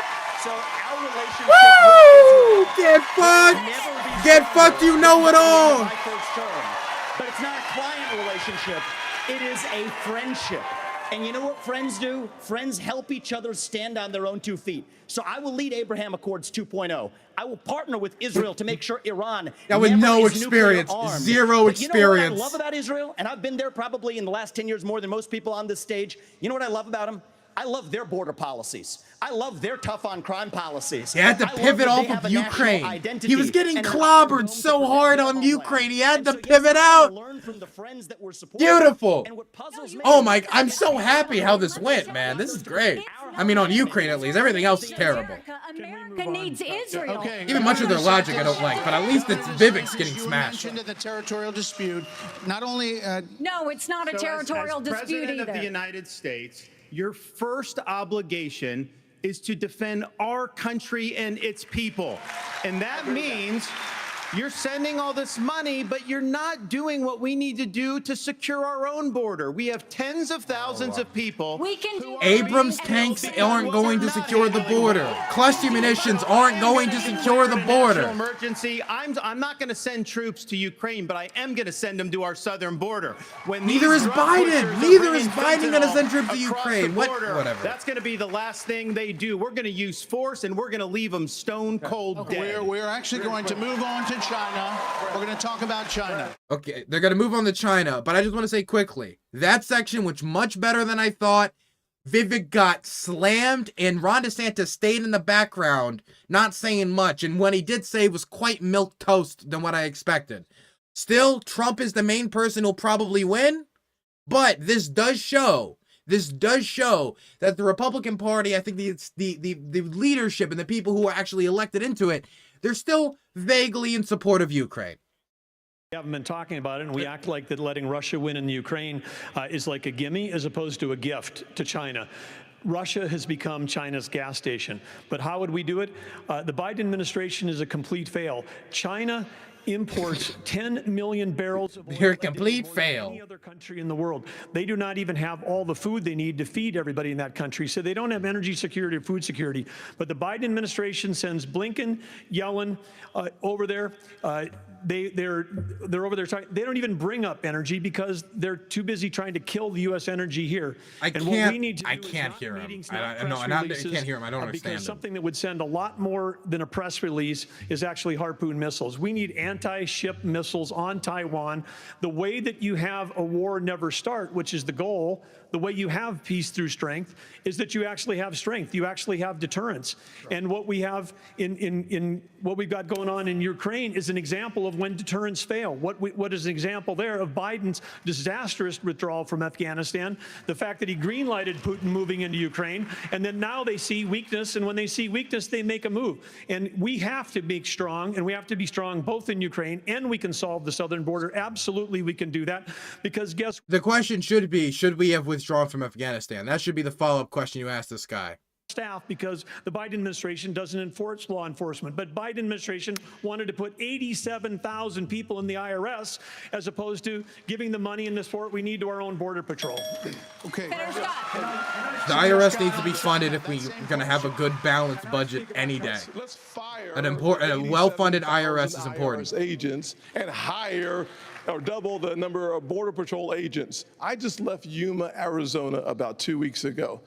Look, I don't know if I really have to explain this, but you need tax collectors in order for the government to work. Because if you don't have tax collectors, you don't collect tax money. And if you don't have a well-funded IRS, you're not going to go after the tax loopholes. And if the IRS is not well-funded, they're going to go after who they can go after, which is going to mostly be working-class Joes who screwed up their tax forms. I'd rather them be well-funded enough to go after the people with the real money hiding off in offshore bank accounts. $1 billion, we could finish the wall. For $5 billion more, we could have the military-grade technology to surveil our southern border to stop the flow of fentanyl and save 70,000 Americans a year. That should be the priority of this government. And as the next president of the United States, I will make that border wall complete. There are many more questions on China. I do want to ask I want to say I couldn't agree more. It's not just the 70,000 from fentanyl. We've lost 200,000 people to overdoses since Biden took office. That's 300 people a day. We're taking mass casualties, and that's a statistic, but these are sons and daughters. Yeah, I'm going to lower this for a moment. Something I'm thinking about. I wonder how much the fact that this was in Wisconsin is affecting the audience and how they respond. Because if we're talking like Wisconsin Republicans, they are different than other types of Republicans. Like, for example, New Hampshire Republicans are different than other types of Republicans. So I wonder if that's impacting how they react to the answers in any way, or how it's impacting the answers, how they react to the answers, that is. Question. Earlier this month, images showed suspected cartel members crossing into Texas with rifles. Do you consider this an invasion? Would you authorize lethal force along that border? There would be lethal force used by the Border Patrol. It's not an. What do you mean an invasion? It's organized criminal activity. Absolutely. We already. The military has to be used for intelligence gathering purposes. This is not unusual. Whenever I was in the Bush administration, we went down there and met with. I mean, you'd have to use a pretty loose definition of invasion. I mean, if we're using that definition of invasion, then we're using the same word to describe armies crossing borders, the people like passing drugs across the border. And I feel like there's a distinct difference there. Like, that has to be dealt with, absolutely, but let's not pretend it's the same thing. Cooperation makes a difference. We cannot be successful going against the cartel unless we bring in Mexico as a partner. We have to use economic pressure to accomplish that. President Obrador has not been helpful, and we have to use economic pressure that this administration is not using. The rule of law has to matter on both sides of it. Okay. This is critical. I've done it We know what. Look, my one position on this whole Mexico stuff is Ron DeSantis and a bunch of other Republicans on this stage have openly endorsed the idea of a military intervention in Mexico, even without the Mexican government's authorities. We cannot do a boots on the ground operation in Mexico to success without the cooperation and active assistance of the Mexican authorities. It is a fool's errand that could end up throwing away our soldiers' lives. And doing an air campaign is not going to be enough because you need troops on the ground in order to stop these factories, drug factories, from being rebuilt. And I will do it on day one. Here's the thing. The cartels are killing tens of thousands of our fellow citizens. You want to talk about a country in decline? You have the cartels controlling a lot of part of your southern border. We have to reestablish the rule of law, and we have to defend our people. The President of the United States has got to use all available powers as Commander-in-Chief to protect our country and to protect the people. So when they're coming across, yes, we're going to use lethal force. Yes, we reserve the right to operate. How many more tens of thousands are we going to let to die? I am sick. I've met angel moms throughout this country. I met a lady in Texas named Tracy, and her son took one Percocet that was laced with fentanyl, immediately died. That is happening all across this country because of the poison that they are bringing in. So as president, would I use force? Would I treat them as foreign terrorist organizations? You're darn right I would. What that would mean if he was to designate them as foreign terrorist organizations is probably it would give him the authority, maybe under the AUMF. I would have to look more at these specific like means and ways, but essentially it would probably mean he could do drone strikes in Mexico without congressional authority. We secured the southern border of the United States of America and reduced illegal immigration and asylum abuse by 90%. When Joe Biden took over, he threw open the southern border of the United States, and the wave of humanity, the wave of fentanyl that's been eloquently described here is a wave of human tragedy across this country. But Martha, you began this evening talking about who is best prepared to be the next president of the United States. And I have to tell you, with all humility, I was there when we negotiated through the government shutdown and got the funding available to build the wall. I was negotiating on Capitol Hill around the clock. I negotiated the Remain in Mexico policy on behalf of the President of the United States. And Asa, you're so right. It's because we used economic pressure to bring the Mexicans to the table, and they allowed us to have people wait in Mexico while they applied for asylum. It ended asylum abuse overnight. We got the Mexicans to deploy their National Guard to their southern border and to our southern border as never before. And I want to promise you, as President of the United States of America, I will engage Mexico the exact same way, and we will partner with the Mexican military, and we will hunt down and destroy the cartels that are claiming lives in the United States of America. Okay, thank you. Another issue that is related to this is that almost... At least that time he said he'd partner. It's better than the other guys. Our southern border during the Biden administration. So, Governor Christie, what would you do about the 7 million who are here? How would you handle them? What would you do? Look, Martha, the first thing we need to do is to stop any more from coming. That's the first thing we need to do. Then the next thing we need to do with the folks that are here is to, again, as we've talked about all night tonight, we have to have law and order in this country. We have to enforce the law. And what that means is to make sure that people who come here illegally are not rewarded for being here illegally. We have so many wonderful people from around the world who are waiting in line, following the law to try to come here and pursue the American dream. And those people are waiting and waiting and waiting because we haven't dealt with the problem of the folks who are here. We have to have them detained. We have to make sure that they are not rewarded for having broken the law. And one last thing on this fentanyl issue. With China, we can't take our eye off of that ball. Right. Yes, it's important that we secure the border. Very important, as I just said.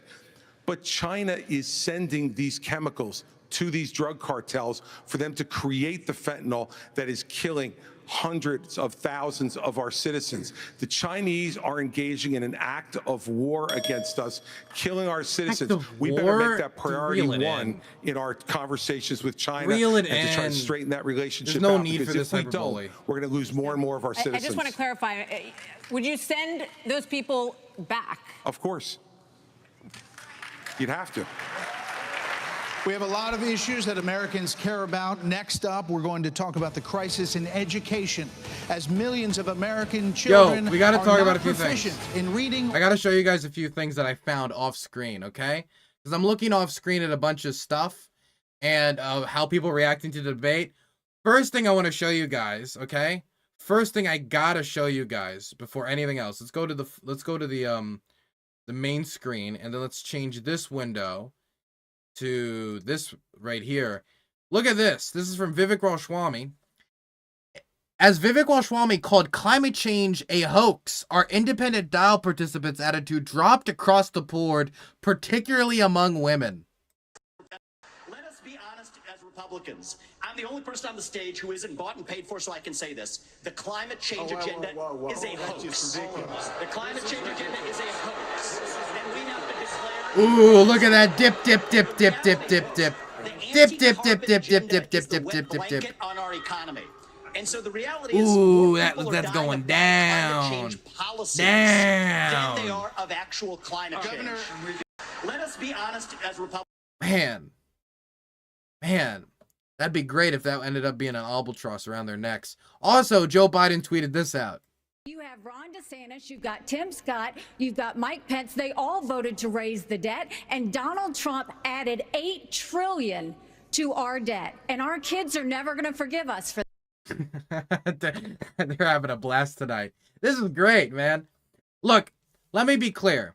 The Republican Party today, if you were to look at their overall positions, for example, their position on abortion, or their position of, for example, the 5-week stuff is unbelievably radical. Or the fact that there's people up there like Mike Pence who have suggested a just straight up federal abortion ban.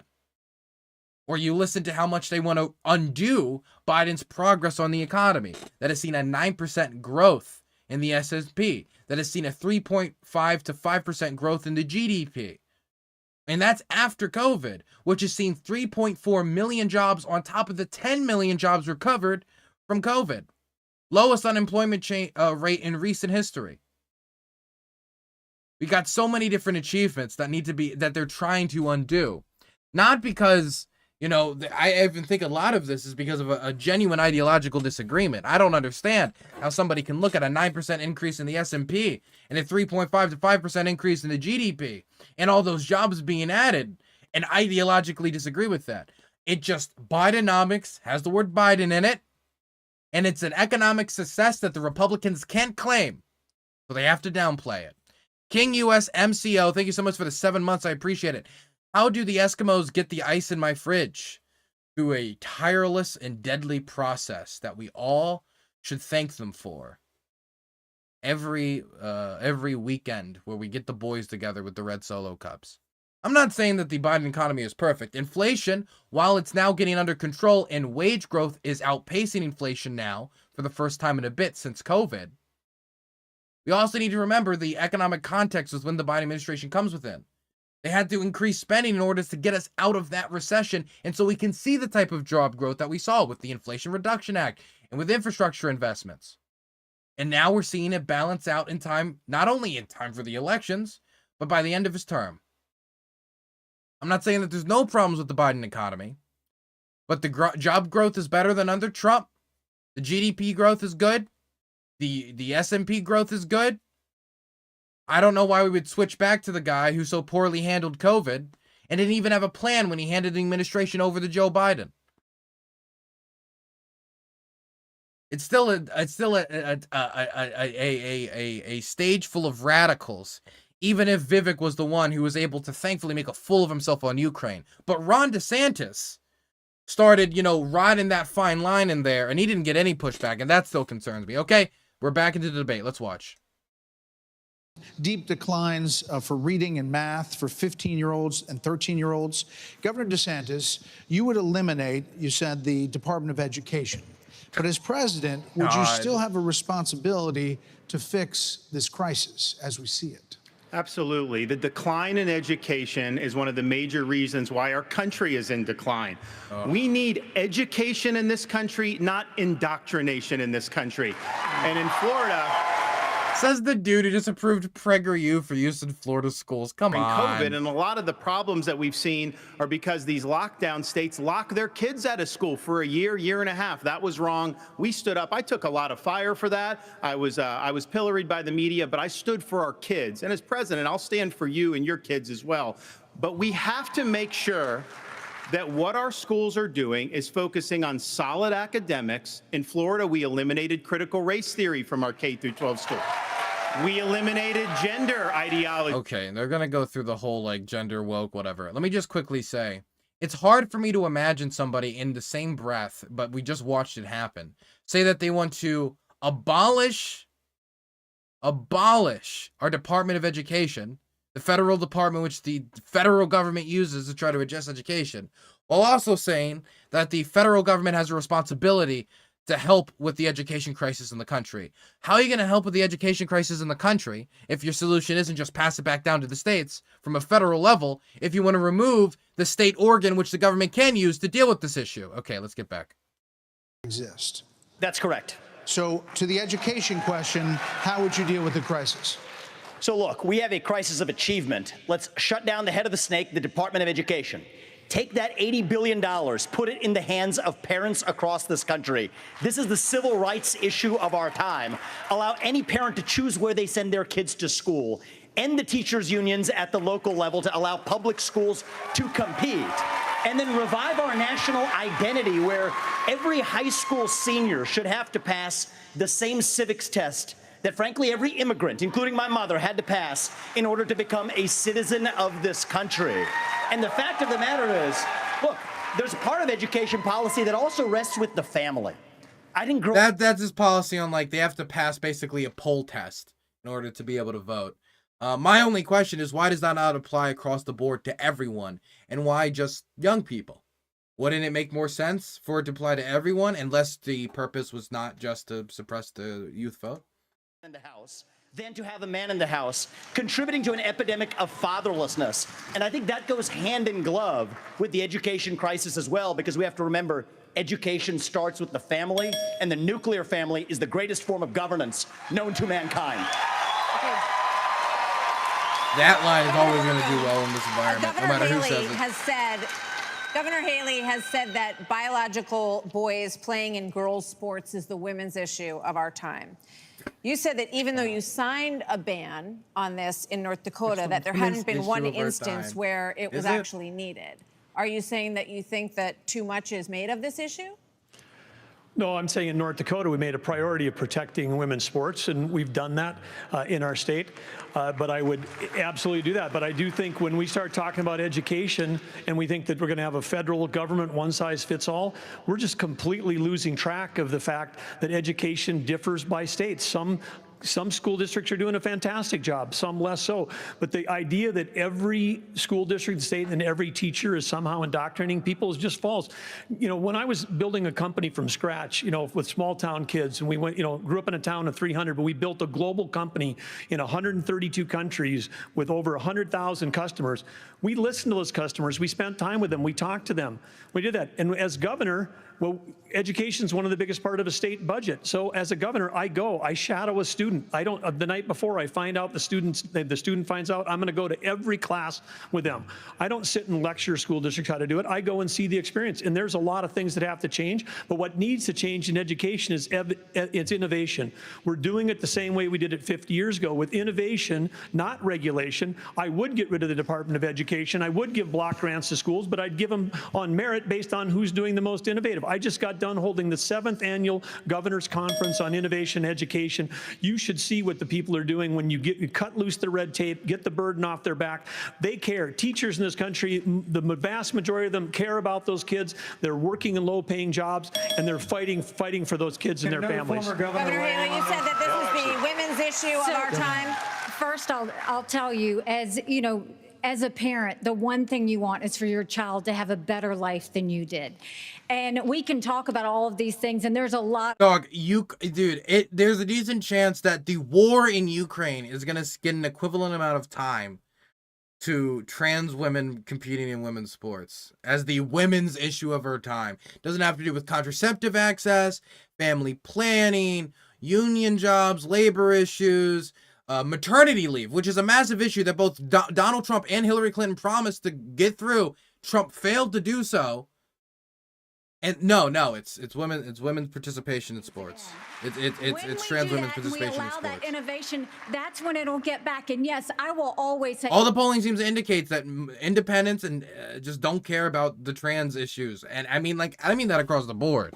Like there's like a general support for like trans people should be left alone, be able to do whatever they want, but they just don't care about the sports stuff. This is something that I think is really only going to ring through in the primary. I'm going to go to you, Vice President. So this is a lightning round of questions, 30-second answers, please. President Biden will be 82 years old on Inauguration Day. Nearly 70% of Americans say that he is too old to serve. Should presidents have to pass a mental and physical test in order to serve? It's an easy yes. Anybody who doesn't say yes to this is, of course. Well, it might be a good idea to have everybody in Washington, D.C. pass a mental and But it's an easy yes. 30 seconds. Easy no, yes. The American people can make those judgments. But let me say, I'm running for president of the United States because. Wait, is this answer no? We don't need a president who's too old. Really? And we don't need a president who's too young. We need a president who's been there. We need a president who knows how Congress works, how the White House works, how states work, and on this education issue, Martha, I was fighting against No Child Left Behind when Republicans were doubling the Department of Education. I'll also shut down the Federal Department of Education. And when I was governor, we doubled the size of the largest school choice program in America, and we'll give school choice to every family in America when I'm in the White House. This is a lightning round, Mr. Ramaswamy. I think you were mentioned there. You're 38. You're the youngest on the stage. You've said, and you just said, you want a civics test or public service for those under 25 to be able to vote. So the question is, do you want a mental acuity test for presidents over 75? I believe in the people of this country to tell the difference between somebody who's an automaton and somebody who's actually a thinking agent in the White House, which we don't have in there today. But you don't trust them to vote without you putting a test to them. That's strange. That's weird. I think they don't want Trump to take the test. I'm going to be blunt. I think they just don't want to have Trump take the dumb test because the test might come back that he's dumb. Look, I'm just speculating, but it's fun, isn't it, to We have speculate? an opportunity to build a multi-ethnic, working-class majority to deliver a landslide, and I think I'm the only candidate in this race, young or old, black or white, to bring all of those voters along to deliver a Reagan 1980 revolution. We're going to do it in 2024. Same question to you, Governor. Never voted in a presidential election until 2020. I will answer that. I will answer that. 30 seconds. 30-second quick answer. You guys need to get control of this debate. Everybody's going to get a chance. Listen, we're getting control of the debate. This is a lightning round, not rolling thunder. Governor Hutchinson, you have 30 seconds on the same question. On education, first of all, look at Arkansas. We have to compete with China. I built computer science education. We led the nation in computer science education, going from 1,100 students to 23,000 students taking it. This is how you compete with China. As President of the United States, I will make sure we go from 51% of our schools offering computer science to every school in rural areas and urban areas offering computer science for the benefit of our kids, and we can compete with China in terms of technology. Thank you, sir. This is going to go to this is coming to you. We're trying to do a quick I'm so round curious of what the different polls topics are going here. to say So, afterwards. Senator Scott, Not like the overall polls, but like the viewership polls, what they say. What the viewers say about who won and lost. Is there a role for a president of the United States in changing that? What would you do to change that? Well, our nation was founded upon the Judeo-Christian values that has made this the greatest nation on God's green earth. I'm a big believer in Ephesians 3:20 that God is able to do exceedingly abundantly above all that we ask or imagine. Our responsibility should be to model the behavior we want others to follow. On education, the only way we change education in this nation is to break the backs of the teachers' unions. They are standing in the doorhouse of our kids The workers, they are the problem. Locking them out of the greatest future they could have. As president, Governor DeSantis, would you support some mandatory military service for all Americans? I think it should be voluntary. I'm somebody that volunteered to serve, inspired by September 11th, and I deployed to Iraq alongside U.S. Navy SEALs in places like Fallujah, Ramadi. And it's something that I think has taught me, you know, when you go in that type of environment, anything you have, your personal agenda, you check it at the door. You go there, and it's about focusing on the mission above all else. And guys come together, and they get it done. And that's how I would view being the president of the United States. It's not about me. It's not about all these other side issues. My sole focus will be on your future and reversing this country's decline. Okay, now for something a little out of this world, and this is for you, Governor Christie. Do you believe that the recent spike in UFO encounters... I get the UFO question? Yeah, you do. Come on, man. No, but okay, we've been hearing a lot of testimony in Congress, and people are taking this a lot more seriously. And we're hearing that, you know, I'd be there angry are if I got things the going UFO on question that people too. aren't aware of. So, if you were president, Governor Christie, would you level with the American people about what the government knows about these possible encounters? Martha, and especially coming from a woman from New Jersey, I think it's horrible that just because I'm from New Jersey, you asked me about unidentified flying objects and Martians. We're different, but we're not that different. Look, of course, the job of the President of the United States is to level with the American people about everything.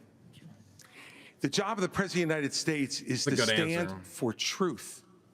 The job of the President of the United States is to be a role model for our children and our grandchildren. And so whether it was UFOs or this problem of education, and Tim's right, by the way, and I started this in 2010, Chris, no, he isn't. Going right after the teachers' unions in New Jersey and drove them down to an all-time low popularity rating because they were putting themselves before that's our the real kids. Chris Christie. That is the biggest threat to our Anti-labor, country, not anti-worker. UFOs. Okay. Well, coming up, we've got closing arguments. Plus, right after the debate, Hannity is live from the spin room right here in the Fiserv Forum. Notice, by the way, I just want to quickly say, right before this all wraps up, when it comes to the issue of teachers' unions, the main argument I'll hear from Republicans on teachers' unions is, well, that means they keep all the bad teachers. And that's the problem, is that they defend all the bad teachers. And, you know, I'll fight on the specifics of the importance of public sector unions. But why is it that they would only accept that concept for teachers' unions, but not accept that concept for police unions? Just throwing that out there. Just something to think about. Just something to, you know, finagle in your little brain stem and let swirl around. About children, not even really about transgenderism, but there's agreement. Transgenderism? Okay, I think there's only like 2 or 3 more minutes and then we're done. And then we can watch the Joe Biden ad that apparently he played during the Fox News debate. I didn't see it though. So we can watch it. Actually, we can watch it right now since we're waiting for the ending. If any of you are curious of what Joe Biden played, because he did play an ad during this debate, let's play it quickly. Here it is. Let's go to main screen, and yep, let's play it. It was the worst pandemic in 100 years, the worst economic crisis since the Great Depression, but America fought back. Today, unemployment is at record lows. Yes. Our economy leading the world. I'm happy that they focused on economics. I'm happy they focused there. Joe Biden passed historic laws to rebuild the country, but he knows it's the American people who are the heroes of this story. America is back. We've shown each other in the world that there's no quit in America. There's simply no quit in America. In small towns and big cities, we're coming back stronger than ever. Manufacturing jobs are coming home. High-speed computer chips are getting made right here. America is leading the world in clean energy. There are some who say America is failing. Not Joe Biden. He believes our best days are ahead because he believes in the American people. Those who bet against America are learning how wrong they are. Very kind of milquetoast type of, like, you know, suit and tie politician ad, but I mean, it's never ever been a good bet to bet agast America. Bidenomics. Never. Bidenomics. Not what I would have chosen, exactly. Oh, wait, are we back? Are we back to the... Nope, we're not back to the debate yet. We're almost back to the debate. I want to wrap this thing up. I am ready to tap. I am ready to tap.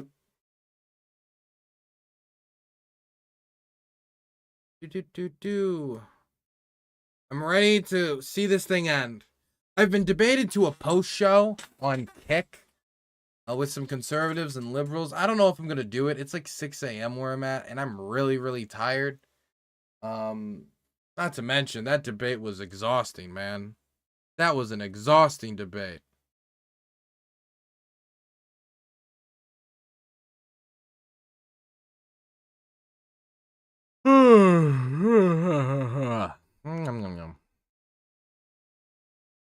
Oh, are they getting back to their pedestals? Yep, I think they're getting back to their pedestals. They're getting ready to restart it soon. Hey, King gifted another 10 tier 1 subs in Dylan Burns Live, getting 10 people memberships to the Dylan Burns TV YouTube channel. Well, thank you to William Cozart, Alan Marlowe, Shang Zhang, Dat Guy, and Fighting Finn, Draw, Jade Monkey, Joe Mama Joestar, and Rocco. Look at that.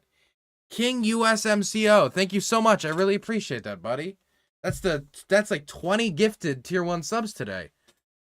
How's Site Chat doing? I've been paying too much attention to YouTube chat. Site Chat, of course, is the pinnacle of civilization. I should be paying attention to Site Chat. How's Site Chat doing? Odds Vivek does the worm? I'm waiting for Vivek to start doing push-ups on stage. Guys, I'm young. Have I said that I'm young? I'm waiting for it. I'm waiting for it, man.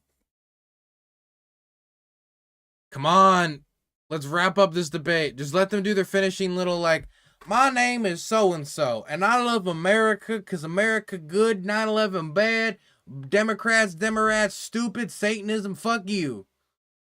That's what I want. Can we just wrap this up? I'm ready to go.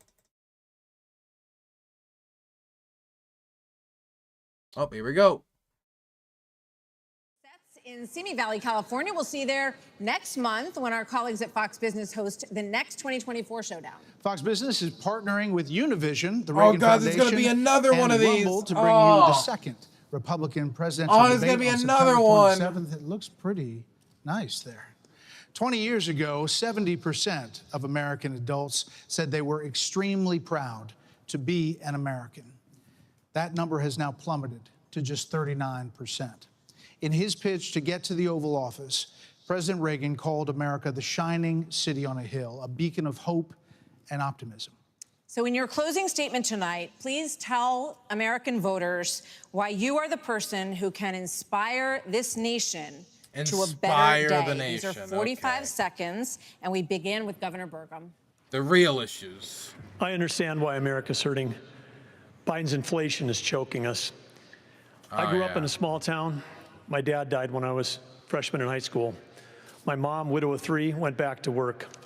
Every job I had growing up was one where I took a shower at the end of the day, not at the beginning of the day. Our cities are less safe because of the fentanyl pouring into this country. Our economy is being crushed by Biden's energy policies, which are raising the cost of every product you buy, not just the gasoline at the pump. One thing that I'll do as president, I'll secure the border. I'll get this economy sprinting, not crawling like it is right now. And I would say that other thing is for sure, when I'm on a horseback in the Badlands of North Dakota, it looks like the horizon is just limitless. And when you can almost see beyond that horizon, you can see that this great country, our future is unlimited. But we've got to focus on innovation, not regulation. We've got to cut the red tape. We've got to drive ourselves forward. The way we win the Cold War with China is by growing our economy and through innovation.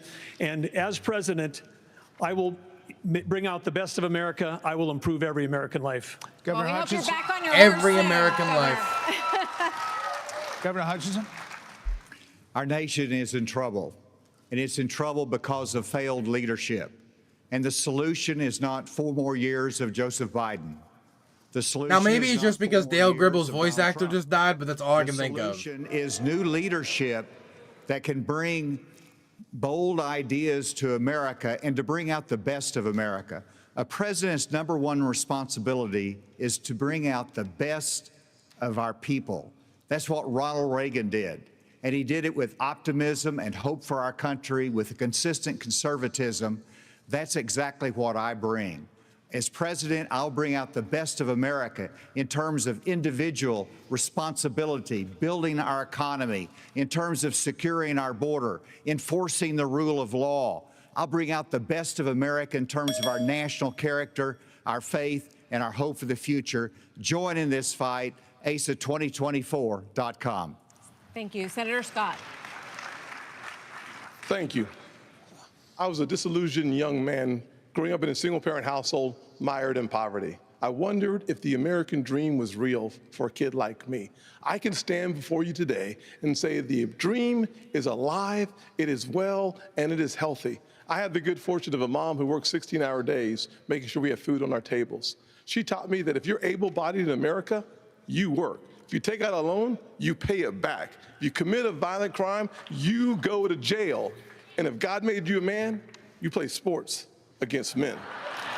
I mean, unless you're president, then you can commit as many crimes as you want in South Carolina. By the way, can I just say that the Joe Biden's green energy investments were extremely helpful to his home state of South Carolina, the same investments that he's hitting, but South Carolina is gladly accepting. Just throwing that out there. Everybody on this stage wants to be the next president of the United States. And the only way that's going to happen is if we beat Joe Biden. I'm the only one on this stage who's ever beaten a Democratic incumbent in an election. I did it in a deep blue state, being outspent 3-1. Beating a Democratic incumbent is not easy. The last Democratic incumbent president who was defeated was Jimmy Carter. And he was defeated by a conservative governor from a blue state who knew how to get results, who stood for the truth, who cared about accountability, and stood strong and hard against waste. I disagree with the pitch, but it's a good pitch to this audience. Governor of New Jersey, and it's exactly what I'll do as president of the United States. Believe me, the Democrats want some other nominee who's never beaten a Democratic incumbent. I'm the one who can win this race, and if you give me the chance, I will restore our country by winning it. Thank you. Governor Haley. Restore the country. Where did it go? Several weeks ago, I dropped my husband, Michael, a combat veteran from Afghanistan, off at 4 a.m. for another year-long deployment. I watched him and 230 soldiers pick up their 2 duffel bags of belongings to go to a country they had never been, all in the name of protecting America. If they are willing to protect us from there, we should be willing to fight for America here. I will beat Joe Biden, and he knows that. I will strengthen our economy, and we'll bring this inflation down. We will put transparency in the classroom. We will secure our borders. We will have the backs of our law enforcement, and we will make sure we have a strong national security. And once again, we will make sure we have an America that is strong and proud. We have a country to save. Join us. Go to NikkiHaley.com, and let's get it done. Vice President Pence. Thank you, Brad and Martha, for this evening. It's an honor to be here. Hang another 10 gifted. Thank Joe you. Biden has weakened America at home and abroad. You have strengthened America, King. Thank you for the 10 gifted. Withdrawal from Afghanistan, their war on energy, runaway spending that launched the worst inflation in 40 years, a crisis at our southern border, an assault on our values and liberties. I did not just hear a member of the Trump administration just talk about runaway spending, Mr. $8 trillion added. People the choice. Proven leadership at the national level that knows how to move a conservative agenda forward. We proved in the Trump-Pence years you can turn this country around faster than you can imagine. And I have faith we will again. Because I have faith in the American people, the good, decent, hardworking, faith-filled, idealistic people of this country. And I have faith that God is not done with America yet. And if we will renew our faith in one another and renew our faith in Him who has ever guided this nation since we arrived on these wilderness shores, I know the best days for the greatest nation on earth are yet to come. Thank you. Mr. Ramaswamy. I was born in 1985, and I grew up into a generation where we were taught to celebrate our diversity and our differences so much that we forgot all of the ways we are really just the same as Americans, bound by a common set of ideals that set this nation into motion in 1776. And this is our moment to revive those common ideals. God is real. There are two genders. Fossil fuels are a requirement for human prosperity. Reverse racism is Fossil fuels are a requirement for human prosperity. Yes, that God written that into the stone. God wrote that into the stone. Nuclear energy? No. You need fossil fuels. There's impossible to have a future without fossil fuels. What a hell of a doomeristic worldview. Guarantor of freedom in human history. That is what won us the American Revolution. That is what will win us the revolution of 2024. We would have lost to the British if we thought there were 3 genders. Thankfully, we only thought there were 2.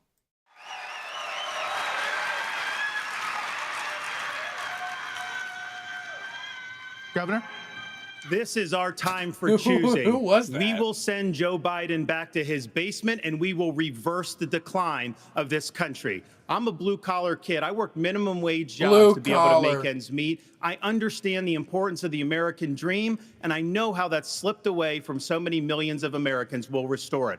I'm a veteran who served in Iraq. I know what it means to put service above self. I'm also a dad and a husband to 6'5" and 3-year-old. I understand the importance of protecting parents' rights and the well-being of our children. In Florida, we showed it could be done. I made promises, and I delivered on all of those promises. 2024 is make or break. We're not getting a mulligan, no excuses.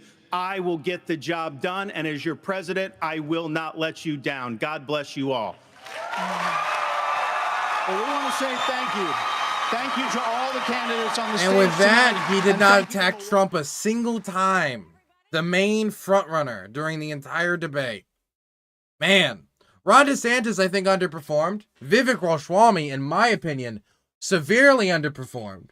Severely underperformed on the climate change question, crashed hard on the Ukraine question. I don't think he was ready for everyone on that stage to rip his head off on Ukraine. I mean, I think the people who kind of surprised me with their performance, Mike Pence, I think, surprised me most with his performance. The crowd, I think, was pretty receptive to a lot of things he said. And Ron DeSantis looked weak when he was dodging the January 6th stuff. I mean, specifically the idea of, whether Mike Pence should have certified the vote. He dodged it. He looked weak. He got pressured on it. He dodged. He pivoted. But I understand why he did it. He was put between a rock and a hard place. I mean, when you think about his position, if he agrees that he should have overturned it, then he's going to lose independence in any general if he wins the primary. If he disagrees and says he shouldn't have overturned it, then he's going to lose the Trump voters he'll need in order to win the primary. So the best thing to do is just pretend the question wasn't even asked in the first place, and that's why he dodged it. I mean, that would be the easiest explanation. Nikki Haley's performance somewhat surprised me. I think the 2 people who performed much better than expected was Nikki Haley, but most in my mind, I think, was Mike Pence. Now, do I think that is going to mean Mike Pence is now in the lead? No.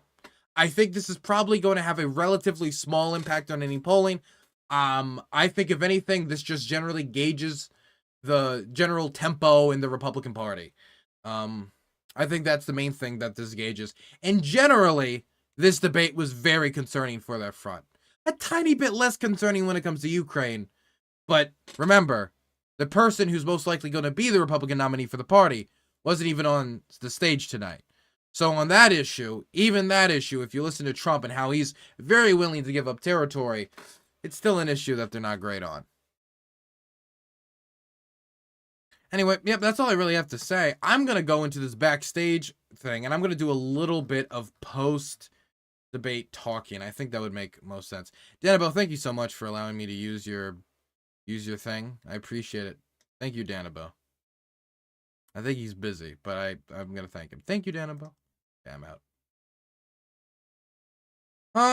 I have been invited to a post-debate kind of like talk, so I'm just going to go in there. I'm going to jump in there quick, and I'm just going to get their vibe to make sure that I'm not super, super wrong about this, and I've completely misread how that debate went, because my perspective is my perspective, and it's colored by my biases. So I want to see how it's going. Oh my God, it's the Lord himself. Hi, There are very Dylan. certainly portions where you can clearly tell Bernsky. who they're booing or like cheering for. But towards the end, it became you couldn't really exactly nail down who. But I thought the booing wasn't that hard to understand. It seemed like there was didn't mixed either, support. but I can understand. There was mixed support for, I think, the mainstays, people like DeSantis, Ramaswamy, Pence. They had mixed support, whereas I think Christie had pretty universal. There's an easy one to roast. Dylan? Hey, how's it going? Y'all got cameras? Yeah, give me a moment. I'm not going to be able to do for long, by the way. I probably like That's 10, fine. 15 We're gonna minutes. Yeah, you told us. Yeah, that's fine. Yeah, it's like 6:13. Dylan, by the where I'm way, at, right? big fan. Oh, thank Very you. nice to meet you. I appreciate it. Yeah, cameras if we got them, boys and girls. Looking at Dylan Burns. Why some names I can't see on Discord? Like, Because of this, at least for Discord, it enables streamer mode automatically, and you have to disable that, or else it shortens the names. I don't know. IN. Hello, Dylan and Debate Enjoyer. Hello. What's up, buddy? What's happening? Yeah, so we've already given our thoughts. What's I'm curious what all your thoughts are. So I'm Dylan. We'll start with you. What are your takeaways from this? Who do you think did well? Who do you think did poorly, etc.? I thought Ramaswamy was going to do better. I am somebody who thinks Ramaswamy is very good rhetorically. I think, and maybe this is me just being too much in the streamer space, but I think that doing these types of interviews, which he does constantly, he's constantly moving around, constantly going on shows, a lot of shows where he disagrees with the host. I thought he would do better in this environment. But I think he really fumbled a climate change question, and he should have expected to get pressure when he's suggesting shifting American alliance structure so drastically in order to combat the Chinese, and it didn't. Wait a second. He's not there to appeal to you scumbag leftists. His job isn't to sit up there and appeal to you scumbag leftists about fucking climate change. He doesn't give a shit about. We don't fucking care about climate change, Dylan. We don't care about it. know, It's worthless and useless. Appeal to the entirety of the United States, so Andrew. Before Andrew interrupted me to say something worthless. Oh, how dare I? How dare I interrupt you with facts and truth? But I didn't even mention climate change. Oh, I don't know why you're talking about climate change. Should we bow down? We're having an open panel. I'm supposed to bow down. You can have an open panel. No, I you just should let him fucking finish his fucking sentence. Shut the fuck up. You didn't interrupt with anything. I'm the host, on the asshole. topic. What are you gonna do about it, Sonzel? I didn't mention Do it, climate change. Sonzel.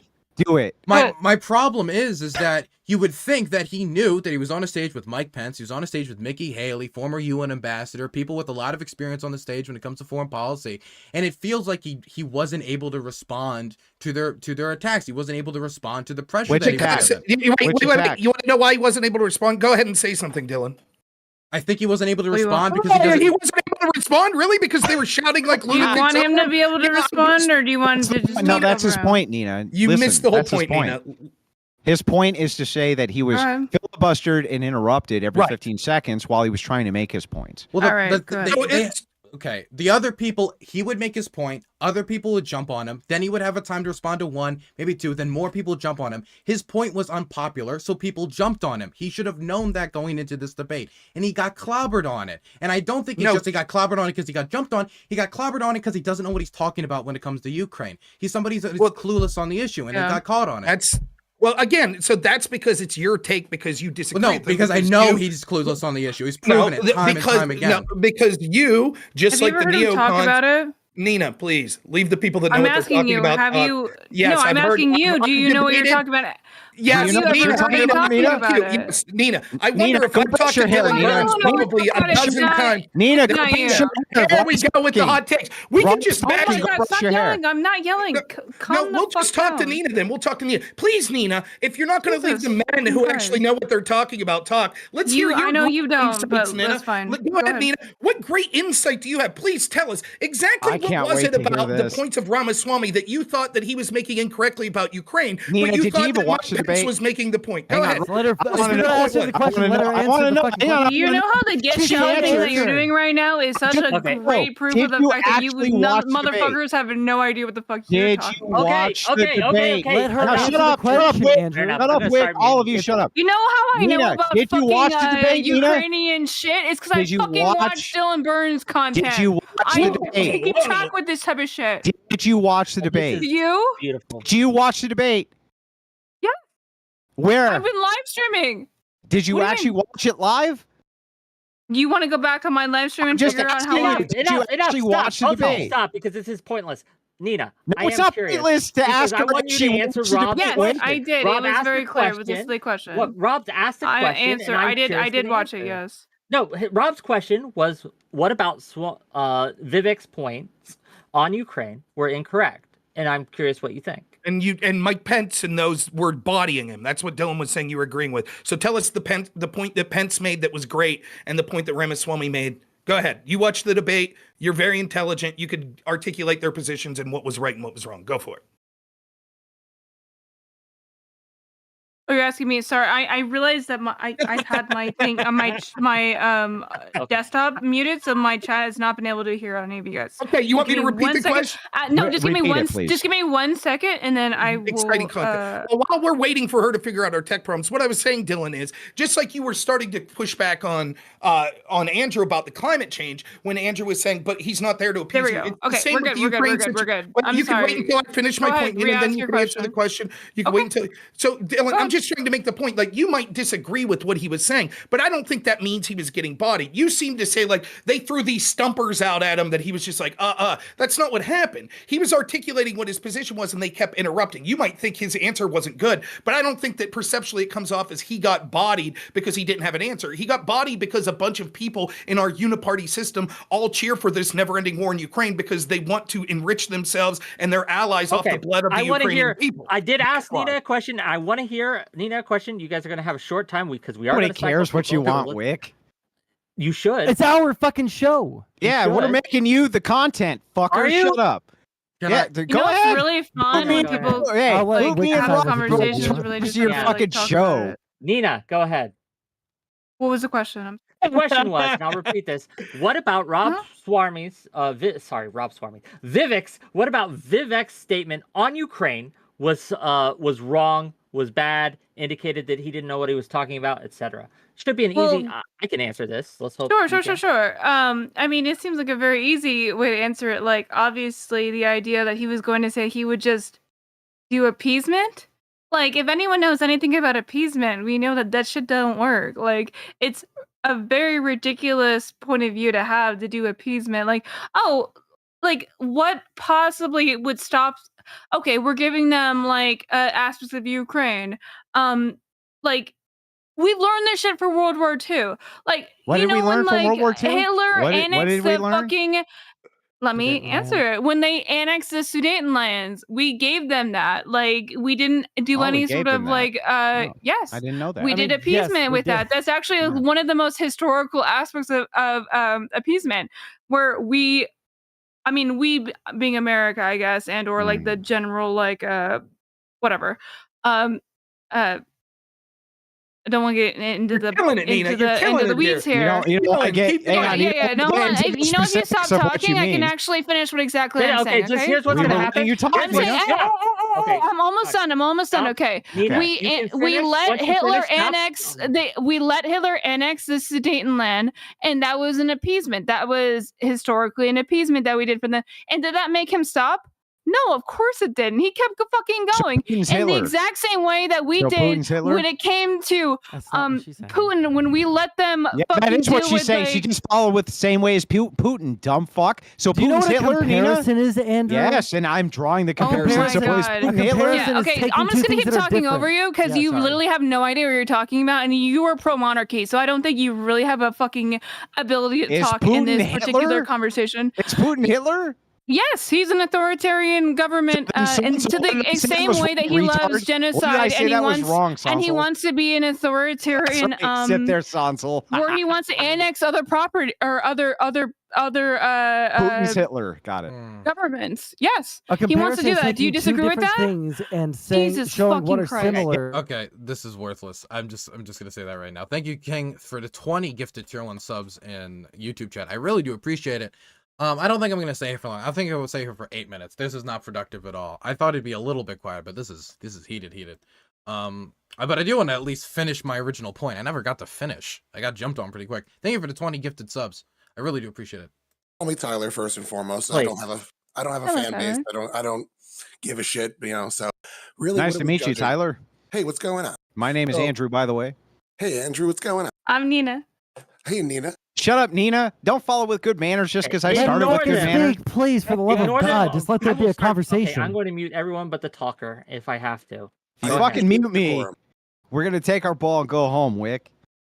I Then appreciate go, decorum. motherfucker! I don't give a shit! I support that. So we're talking about who won the debate. What are the metrics that somebody uses to Hey, win this debate? If you look, He just left. Yeah, go Hey, ahead. listen, Answer it'll the make the question. conversation go No, keep easier. going, keep going, keep going. It's fine. so if we look at Pew polling, we can see what the top issues are for GOP voters. We're looking at education, immigration, bipartisanship, and the budget, as well as crime, drugs, inflation. So I think the person that actually had the best answers, and this is going to be a kind of a boring, is I want to say Burgum actually had some of the best answers that are constitutionally and classically Republican. He kept talking about the 10th Amendment. He kept talking about pushing things off to the states. The thing is, a lot of this is going to be more of a popularity contest. So we're going to get the most charismatic person. That was easily Vivek Ramaswamy. He was very charismatic. He was very sharp. He was on top of his game. But in terms of content of his answers, Chris Christie turned around and turned his Law and Order point on him so hard. I think that was the most embarrassing part of the debate for anybody, was when Christie said, "You're for Law and Order, but when it comes to Trump, that shit goes right out the window. You're for the Constitution, but when it comes to Trump, that shit goes right out the window." And I feel like that was the biggest slam dunk of the debate of the night.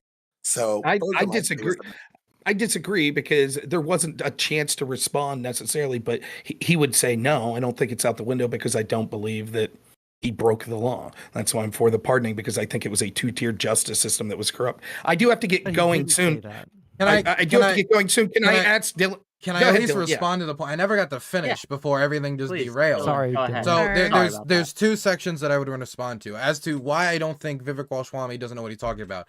Now, outside of this debate, I can just quickly say he has said a lot of things about Ukraine that just comes with just very little basis of knowledge. I think one of the funniest examples that I like to cite is when he said that the Javelin shoulder-mounted munitions we were sending to Ukraine was actually being rerouted and sent to the cartels to use against the United States. And then the evidence he posted was an image of a cartel fighter with an AT-4 rocket launcher from Sweden. Wasn't a Javelin, wasn't an American-made munition. He just didn't know what he was talking about. Somebody whispered in his ear. He tweeted it out, never corrected it. And there's a lot of things like this. But that doesn't surprise me because he's not somebody who's been concentrated in foreign policy for that long. He's somebody who's, I think, very new to the political field. I think he's only voted like twice. And I'm not saying it as like an insult. I'm just saying he doesn't have experience in Can I foreign policy. interject? Just think you're super right. quick. Wait, can I interject? But they didn't say that though. Yeah, no, that What was I'm my saying first is point. That was my first point. I was just saying Okay. why I don't think he's an informed I person. got you. I Okay. got you. So as for the reason why I think don't think he did good is that the basis of his pitch, and he said this before, and I thought it was weird then, and he said it now, and I think it was weird then, is that the United States does not see Russia as a number one priority. It's not a really big interest for us from a national security perspective. China is. So we should give the Russians basically what they want in order to get them to work with us against the Chinese. And one of the things that I thought was good pushback from them is, okay, you give the Russians what they want in Ukraine, what's to stop them from keep going? What I think Vivek doesn't realize is if there was to be a realignment of that level where we get the Russians to turn on what has been a very helpful trading partner, very helpful escape from not only American but European sanctions, even though America is the world reserve currency, 59% of the world reserve currency, US dollar, 20% of it's the euro, and put those together, that's an extremely large percent of the world economy. They're very heavily influenced. If he was to do the shift, you'd have to give them more than Ukraine because China is too powerful to hedge your bets on and kind of balance between the United States and the rest of the world for them to just turn on them in that way. I don't think he has an answer for what he can offer the Russians that the Europeans would agree to, as well as the fact that even if he could find that, how do you convince the Europeans to give up on Ukraine when the Europeans have a much bigger investment on this and we need them to agree to sanctions on the Chinese if we want to work against the Chinese? The Germans, the French, all of Europe trade with the Chinese endlessly, and their economic involvement with the Chinese is so important for them. I think the Europe would need to be a vital ally if we were to go through with his plan, which I don't even necessarily agree with. But I don't think he had a good response to the issue of ongoing encroachment. What would stop him from going into Moldova? We know that they want to go after the post-Soviet world. That was something that was brought up, that his government wants to go after the post-Soviet countries. They didn't have an answer to his encroachment. Okay, can I just? I do. Rob, you're about to go ask your question. Yeah, go ahead. Do you mind, Yeah. Sonsul? No, Like, that I'll be makes sense. I'll be That makes brief. sense. Yeah, 'Cause go for it. I'll be brief. Right, Dylan. I sort of agree with you there. I actually also thought that was the weakest part. It doesn't mean I agree with your stance on Ukraine, but I agree with you that if I'm someone who's totally like ignorant of the facts or totally just new to this, and I hear someone say, "Well, we have to just get out of that space," because otherwise we're driving Russia towards China. The answer that was given to that point is like, well, how the fuck's that make sense? What are you talking about? If we give them that space, that doesn't mean all of a sudden they're like, hey, now we're buddies with the United States. Fuck China. Like, I agree with you. I thought that is a reasonable point. However, I think that in the grand scheme of things, that's such a small point in this debate. And when it comes to when you have 8 people, perception's what's going to matter most here. And I think Vivek did a very good job of selling a consistent point more than anyone, and perceptually coming off as the person that is the top guy that was there because people were attacking him. The one specific question I wanted to ask Dylan before I run is this. I believe it was Mike Pence. In fact, I know it was Mike Pence that went with the old, we have to fight them over there or else we might be fighting them here line. Would you acknowledge that that's bullshit, that you've said in the past that Russia's military is not capable of getting into Western Europe? It's not capable of getting into the United States. Moldova at best is what you've said. I don't think they're capable of going into Europe. I think the idea that we have to fight them in the United States is silly. But there is a real risk of us having to fight them somewhere else in Europe. But I think the odds are against it because the odds are so stacked against the Russian in that scenario. A lot of people tell me about World War III and, well, what if they move into Poland, something like that. If they're having this much trouble with Ukraine, at least for now, then it's hard to imagine them picking a war with all of Europe. Okay. Hey, thanks guys for having me on. I'm gonna run, but I'm not trying to run from anyone or anything like that. I do appreciate the conversation. I appreciate the opportunity to come on It's here. too late, I think Rob. I all know of you're your running takes from are me. dog shit. You are running from all of enjoy it. us. Nina. Rob, thank you. I appreciate you. I think we'll have a more in-depth conversation, maybe one-on-one, on some of these things, the takes you've had in the past. But I appreciate you. Yeah, everybody stay safe. I don't know if you're still over there, Dylan, but stay safe, man. We'll see you. Appreciate Bye. it. Man, you know, I'm really disappointed. I took an edible so that I could be cruel to Andrew and Rob, but now they're both Andrew, gone, and I'm look, just really I'll high. say this about Andrew. If you are so weak that a simple mute, because you can't let anyone else speak, is going to make you run from the thing, then He's you a don't need to be here. monarchist. Of course he's going to be that weak. Then he doesn't need to be here. He's added nothing of value. He's frankly kind of boring. I can predict all his answers too, right? Like he's a bot, he's an NPC, and that's okay. So He if did he talk wants about back my on, dick a lot he can today. ask. If you're gonna he call can someone a ask bot, nicely. you have to add more B's. He's a bot. With a bot. Like, Fair enough. I was Okay, just but more anyway. I was just more confused by his behavior because I wasn't even talking about climate change. You start yelling at me about climate change. I think Just wanna yell. It's because you were causing it, Dylan, as we all know. That is true. True. I was I'm very curious happy. to see the other people on here. Really I want to quick, I get just in. want to add one thing. that was- Chloe. yeah, there's just one point on the Ukraine thing that kind of triggers me is when people start talking about the cost. And Vivek and I think, fuck, I can't remember who else brought it up. It might have been DeSantis. Ron DeSantis. Talk about bringing over like we're sending over billions of dollars. It's like, bro, like we're not sending over direct like financial aid, like just like sending them. Yeah. You know, $60 billion. And no with one seemingly knows this. It's incredible. We're sending like that amount of money worth of bombs, and a lot of these bombs are old, and we needed to blow them up anyway. So if anything, this is actually saving. Yeah, they're us not money liquid because assets. we're just giving them to them instead of having to like take them to a controlled location, hiring people like the military to go out there and blow up all these bombs that we are Well, and never it's- going to use in a war. it's Like, funny, too, fuck me. 'cause- it's so irritating. What they say is we should use that stuff to equip like our domestic forces, but we literally already do. We're giving Ukraine all the things that you can't give to an American police force because they Yes. already give armored vehicles and a Why bunch of would other you give military this to an equipment the American force. police force? That's psychotic. No. That's their that was their consistent argument was we should use it to defend ourselves at home, but like obviously you can't send NLAWs and fucking F-16s Yeah, to Remisway defend said the instead border. of the border of Ukraine, we need to talk about our, instead of the Ukraine's border with Russia, Remisway literally was like, we need to talk about our border with Mexico. Weird, there was some Wait, weird wait. posturing about like possibly invading Mexico there. Well, no, there are multiple. That is Doesn't something that DeSantis want to invade Mexico? this is something we all need to keep an eye actual on. But forces into Mexico. But One sec, let's let Dylan finish. Real there's quick. multiple candidates that have openly stated that they would be fine intervening in Mexico. Not only intervening in Mexico, which I wouldn't inherently be against the idea that Mexican government says, hey, we need We have a problem with security. Sure. Could you send some assistance? They're on our border. It's, of course, in our national security interest not to have cartel violence going out of control. We don't want American tourists getting beheaded in the middle of some resort. But what I've seen, and this is the thing that's really concerning to me, and the thing that I believe is illegal and unconstitutional, there's talk about identifying these cartels as terrorist organizations so it can use the AUMF that we used to go into Afghanistan to fight the Taliban, and using the same AUMF that we used to fight Al-Qaeda to fight the cartels. Nobody, when they signed the AUMF, was under the assumption that it would then be used to fight the cartels in a war in Mexico without congressional approval. That is not and only... it's not just some of the candidates, by the way. There are some big names in the Republican Congress. That wanna Josh do that, Hawley yeah. and A lot of think and tanks, Ben man. Crenshaw A lot of have think both. tanks. Yep, Trump's think tank is very big in the endorsement of the idea that intervening even without with Mexican approval, which I don't know how you're going to conduct a successful war against the cartels without the assistance of local forces. What, just real You'd get a quick, what security ridiculous- security council Just would. jumped in real quick. What annoyed me especially about that section of the debate was the question was about China, right? And the CCP's kind of posturing towards Taiwan. And I think that is absolutely something we need to be concerned with and need to keep an eye on. But instead of addressing it, none of them did. They all talked about how we need to secure our own borders and go to war with Mexico, blah, blah, blah, blah, blah. But Well, like, other than Burgum, to be fair, he was Burgum talking did. about the fuel discounts China gets from Russia on about but that every was fucking subject not they got about, asked about. not about the whole Taiwan There situation. was some which is- waffling about which like is we popping need off, by the way.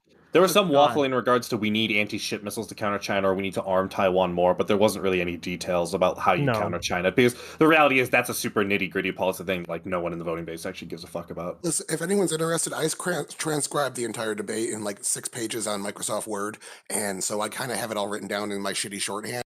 Burgum did directly answer the questions about China. He said, China, if they threaten Taiwan, we need to put some missiles in there, essentially the Bay of Pigs 2.0.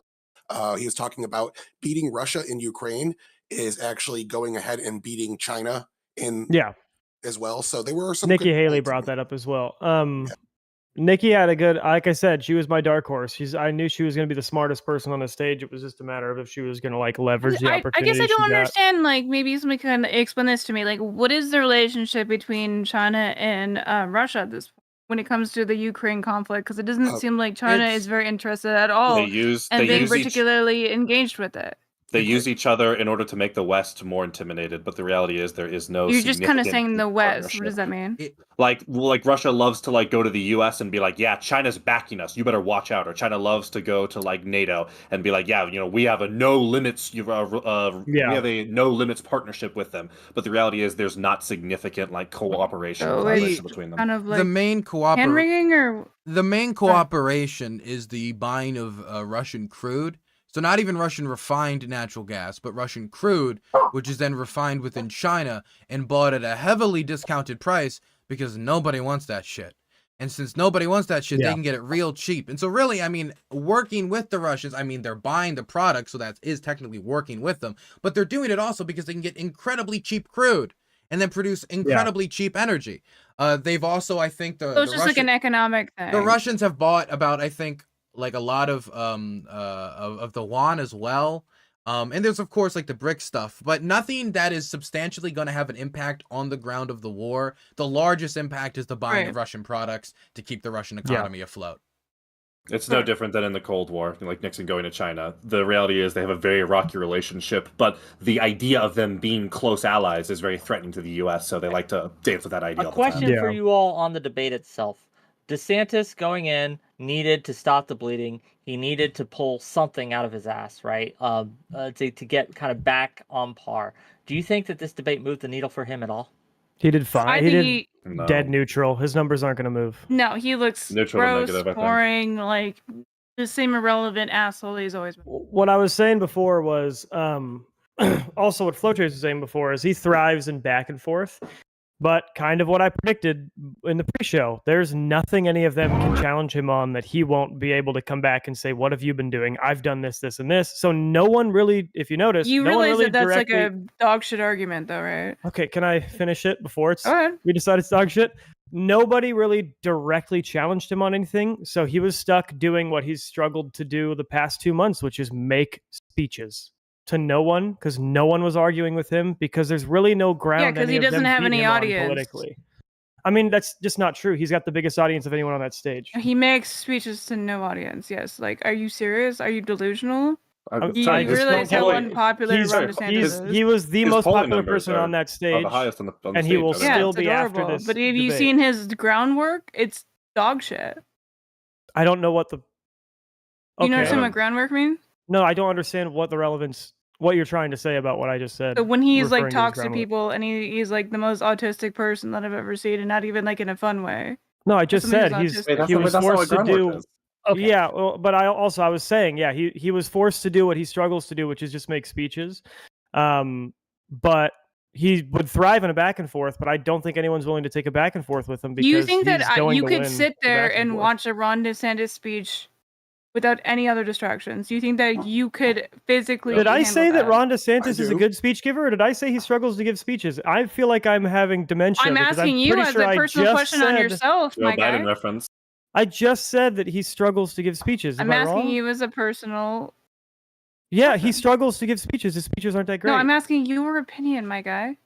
I His think opinion is he's- the speeches my aren't opinion good. is that he struggles to Okay, give enough. speeches. This is going. This I'm is going saying, nowhere. could you think that you could handle watching No. as I Ron just did. DeSantis speech? He's answered. I your think I would question probably because- commit, if I'm being honest. I just I have did a watch question. him give a bunch What's of your speeches question, that Filch? were. All right, Save- let's move save on. it That's fine. because- That's fine. I was that's fine.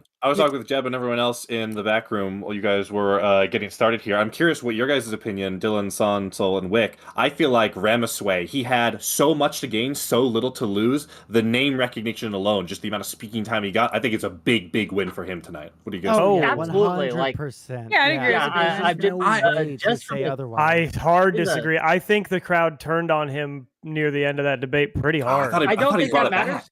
I don't think that matters. So when it comes down to it, Vivek was a no-name until very recently. No one knew who this guy was. Okay, Yeah. so he comes in. He's got momentum. He is recently in the the Ramus poll. I forget which poll, but he That's actually wasn't- yeah. surpassed in the very latest poll DeSantis in one poll. Yep. I know it's not a lot of polls, but in one. And it was a And so national poll, Keelan.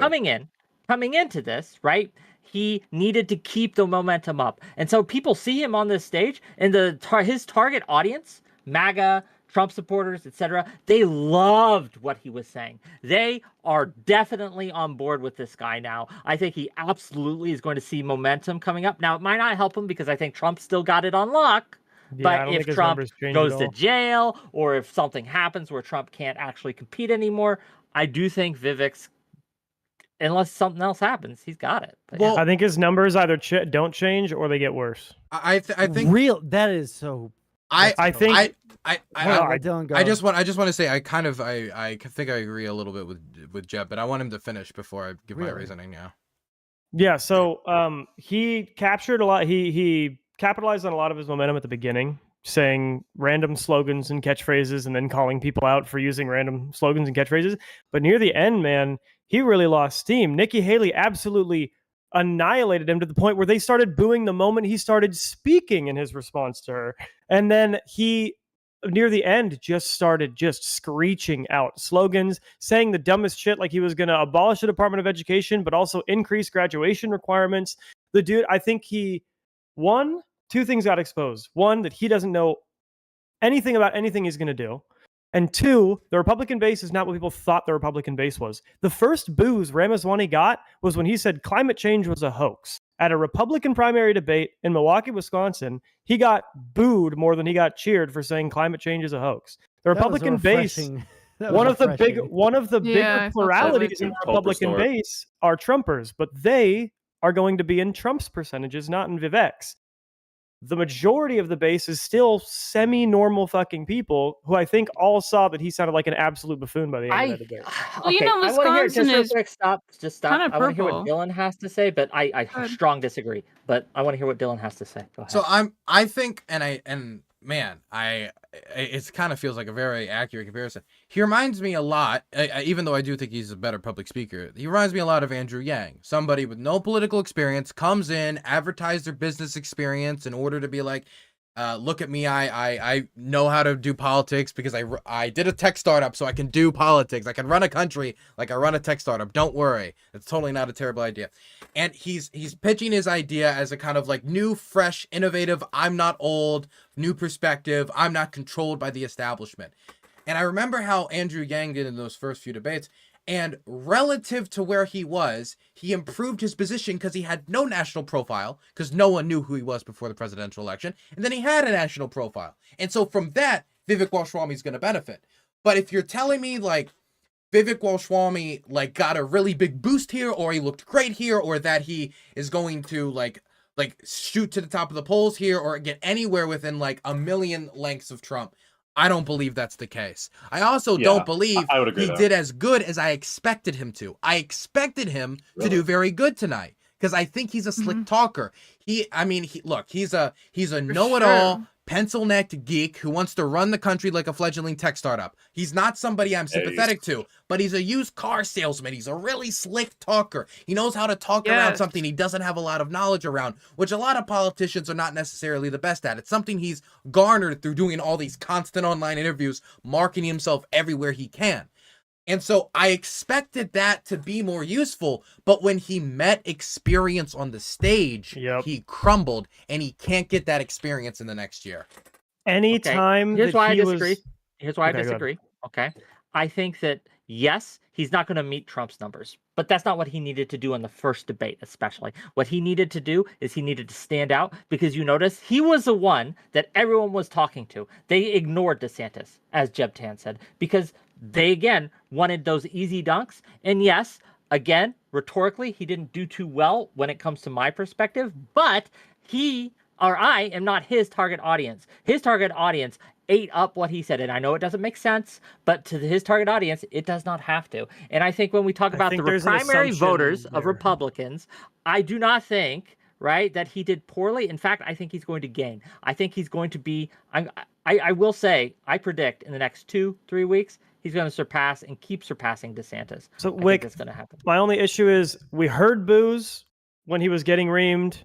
It seemed like the crowd, when he was getting reamed, consistently was echoing the fact that he got reamed, and they thought he got reamed, and that he was being reamed. But your Not a assumption person is on there your that innate didn't get hold on. booed. Your innate assumption is, well, Republicans are dumb, so I think they liked it. But we don't actually have any proof other than what we heard in the debate. And what we heard in the debate was they would Did cheer you when he see first said something. Nor in he'd then get fascist? okay. Like, they Listen, loved it. Wait, They were they're not the cheering. best and they're not the best and brightest. Okay, but they're not. They also don't represent the majority of the base. Honestly, that's the thing. They represent the numbers that are never going to move off of Trump. If you're talking about the extreme gains that Dylan's talking about, I 100% agree. I don't think Ramaswamy is going to get that much gain. But I don't know. I was playing Alien Isolation while I was watching this, so maybe I just, had an ADHD moment. But it really felt like he had the crowd back on his side when they pretty firmly At by the the end, time. yes, Yeah, at by the the end, and especially in the schooling. I don't think when so. he, I thought some of the loudest cheers were when he was hitting on the nuclear family. It felt like he was getting a lot of resonance there. Maybe my read was off, but it felt like he absolutely got clobbered on Ukraine, but it felt like by the time he got to the end, he had reasserted control. And I don't know, domestic issues tend to usually trump the foreign policy. And you know who's everyone's going to be talking about? Just real quick, you know who everyone's going to be talking about this next week? It isn't going to be DeSantis. People are going to be talking about Vivek on the left, right, and center. No, they're going to be talking about focused on Trump. Vivek. He's getting well, hold arraigned on. tomorrow. No one's going to talk about this debate. gonna until be after When it comes tomorrow. to the debate, it'll be Here's Vivek. the question that I have, because I don't know if anyone here knows, like off the top of their head, because this is a difficult question. But are we going to see? Is there like commonly a direct? I don't even know if this question works because Trump is in the race and he's always going to have 40% of the vote. But like, do we always see a spike in numbers directly after a debate based off of something like this? It takes about 2 Good weeks question. usually. How many? About 2 weeks usually. Okay. I think that when we look at this sort of thing, like think of it from a marketing campaign, and especially like this works for people who are like really small. All press is good press. It doesn't matter if it's bad press, good press. You get your name out there. I think Well, that maybe- for Vivek Ramaswamy, that's all. As long as you needed to don't do turn into a tonight. meme. That's true. As long as you don't turn True. into a Maybe meme. we can ask a very simple question here. Who do you think looked the best? based on their honestly, entry Go ahead, entry Erdogan. position. Who? I was gonna say, I Erudite? think Haley. I think Nikki Haley. Nikki Okay. Haley. That's She, kind of like, what I was gonna say. I'm She not was gonna lie, surprising. I didn't like her beforehand. I agree. Because she just always like ties things back to women, but she had her stats. She's the only one who dumpstered Vivek really hard. I think Vivek isn't probably even gunning for leadership at all. I think he's just trying to get his name out there to get some. Oh, for sure. I just want us all He to doesn't care at recognize. all about leadership. I want us to all recognize that Erudite just said that she hates women. True. That's A true. consistent We erudite all hate position. women. She's just like me. Real quick. Relatable. Hashtag relatable. Can you so do you think she had the best night really with Republican? Well, no, primary wait. Can we voting? get the question from the rest of the crowd here? Who do we think did the best? Like, I agree. I think Nikki Haley was surprisingly kind of like. King, thank you so much for another 10 gifted subs. I don't know why you're gifting so many subs today, but I appreciate all the support. It's very helpful. You guys have more than enough covered the rest of the body armor that needed to be covered tonight. I really do appreciate it. Thank you. More than, thank you. But for those of you who don't know, I recently bought $750 worth of body armor and protection gear, so people are helping me cover that cost, and I greatly appreciate it. The vote Dylan, I feel for what like they're you're going about for, to they'd blow vote for up. Chris. I think that Trump or Chris Christie had the biggest dunk of the night on Vivek and just the whole night in general. He sunned him a little bit. Yeah, the whole law and order thing. I'm for law and order. I'm for the Constitution. Chris Christie yells over. Then why do you want to not do any of that for Trump? I thought that was the biggest dunk of the night. I really think that, as you said, in relative to where she came in, Nikki Haley had by and large the best night. But I think DeSantis checked all the boxes that he needed to. Yep. He already has the best record. He already has all that in there. What he had to check off was he needed to show charisma and he needed to show strong leadership, and he did both those things. I don't Especially know if he showed charisma. Yeah. I don't think he has the Well, potential I think to. His charisma DeSantis checks is are weak. hard. He's like super publicly weak. He's just a known. The thing with DeSantis is he appeals to all of his bases really well. He's an extremely known politician with a really strong record, and he fumbled the bag by kind of throwing Trump under the bus. But now he's trying to get back under Trump. So he attacked Trump a little bit, not much. He didn't mention him by name, but he did attack Trump for COVID lockdowns and for Fauci. Also, you just got here. If you're interested, I took notes in the entire debate. I transcribed the whole thing. If you're interested, I can send them to you. I think Jeb hit the nail on the head. DeSantis was performing a lot better when he was able to fight with people, and when he was left to just give speeches, he just turns into a wooden board. He's a lot better in the scrappy back and forth. You know, he's giving really good answer. Here's why I deserve the job. You know, it was a really when he looked weakest though is when he was getting pressured on Mike Pence voting on whether Mike Pence was going to confirm the certification of the vote. Oh, he was way too trying to dodge it. The thing is, he had to dodge it. When you look at it from his perspective, right? If he says, yes, Mike Pence should have certified the vote, then that means everybody who's in the Trump camp, who might be to the right of Trump, that could have even been considering him, are going to be like, no, he's a sellout. He believes in the demon rats, Joe Biden dictatorship. Now, let's say he says the other thing and he says, no, he shouldn't have certified it. It might help him temporarily in the primary, but any hope of winning in the general is dead because he's now showed himself to be more radical than anyone else when it comes to how they approach the democracy, which is a major motivating factor for Democrats. And if you want to get Democrats out in 2024, say some shit like that. Yeah, and I think I'm gonna Nikki turn in Haley. real quick. I we thank love you you. guys all for coming. This is a fun stream. Maybe we'll try and do something for the next primary debate. Maybe. Thank you guys all for coming. I know that some of it was on short notice, but yeah, thank you so much. Nice. Peace. Going off of what Dylan just said there, I do agree that he did. I thought the whole thing was being ended. I was like, what is happening? No. Unfortunately, I was like, I want to talk. Unfortunately, dodging questions isn't really going to hurt people in this primary because if you want to look at just who answered the questions the best, it would probably be Burgum first, and then it would be Christie next. They were the ones that actually directly answered the questions, and I don't think we're going to see their poll numbers move up at all. No, I think Bergama's, the issue with Nikki Haley, not issue, because Not it's even great. his own voters care about Burgum. Yeah, dude. Or his That donors, I dude, should say. Sorry. it was so annoying the way he made everything about Russian gas discounts to China, like every question. But the thing with Nikki nobody Haley knows, was what he's talking about. she spoke. She was a room setter, was how I said it to somebody who I was watching with. She said all these things that are going to be terrible for her campaign, like getting into the nitty gritty of you need a majority to pass an abortion ban and no one's ever going to get it, so we shouldn't. Yeah, but they were I was like, great. "Woo!" Yeah.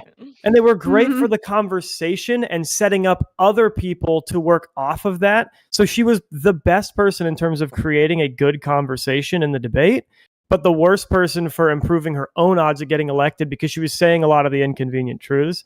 So I really valued her in that debate, and I hope that she stays polling high so that she's in all of them through to the end.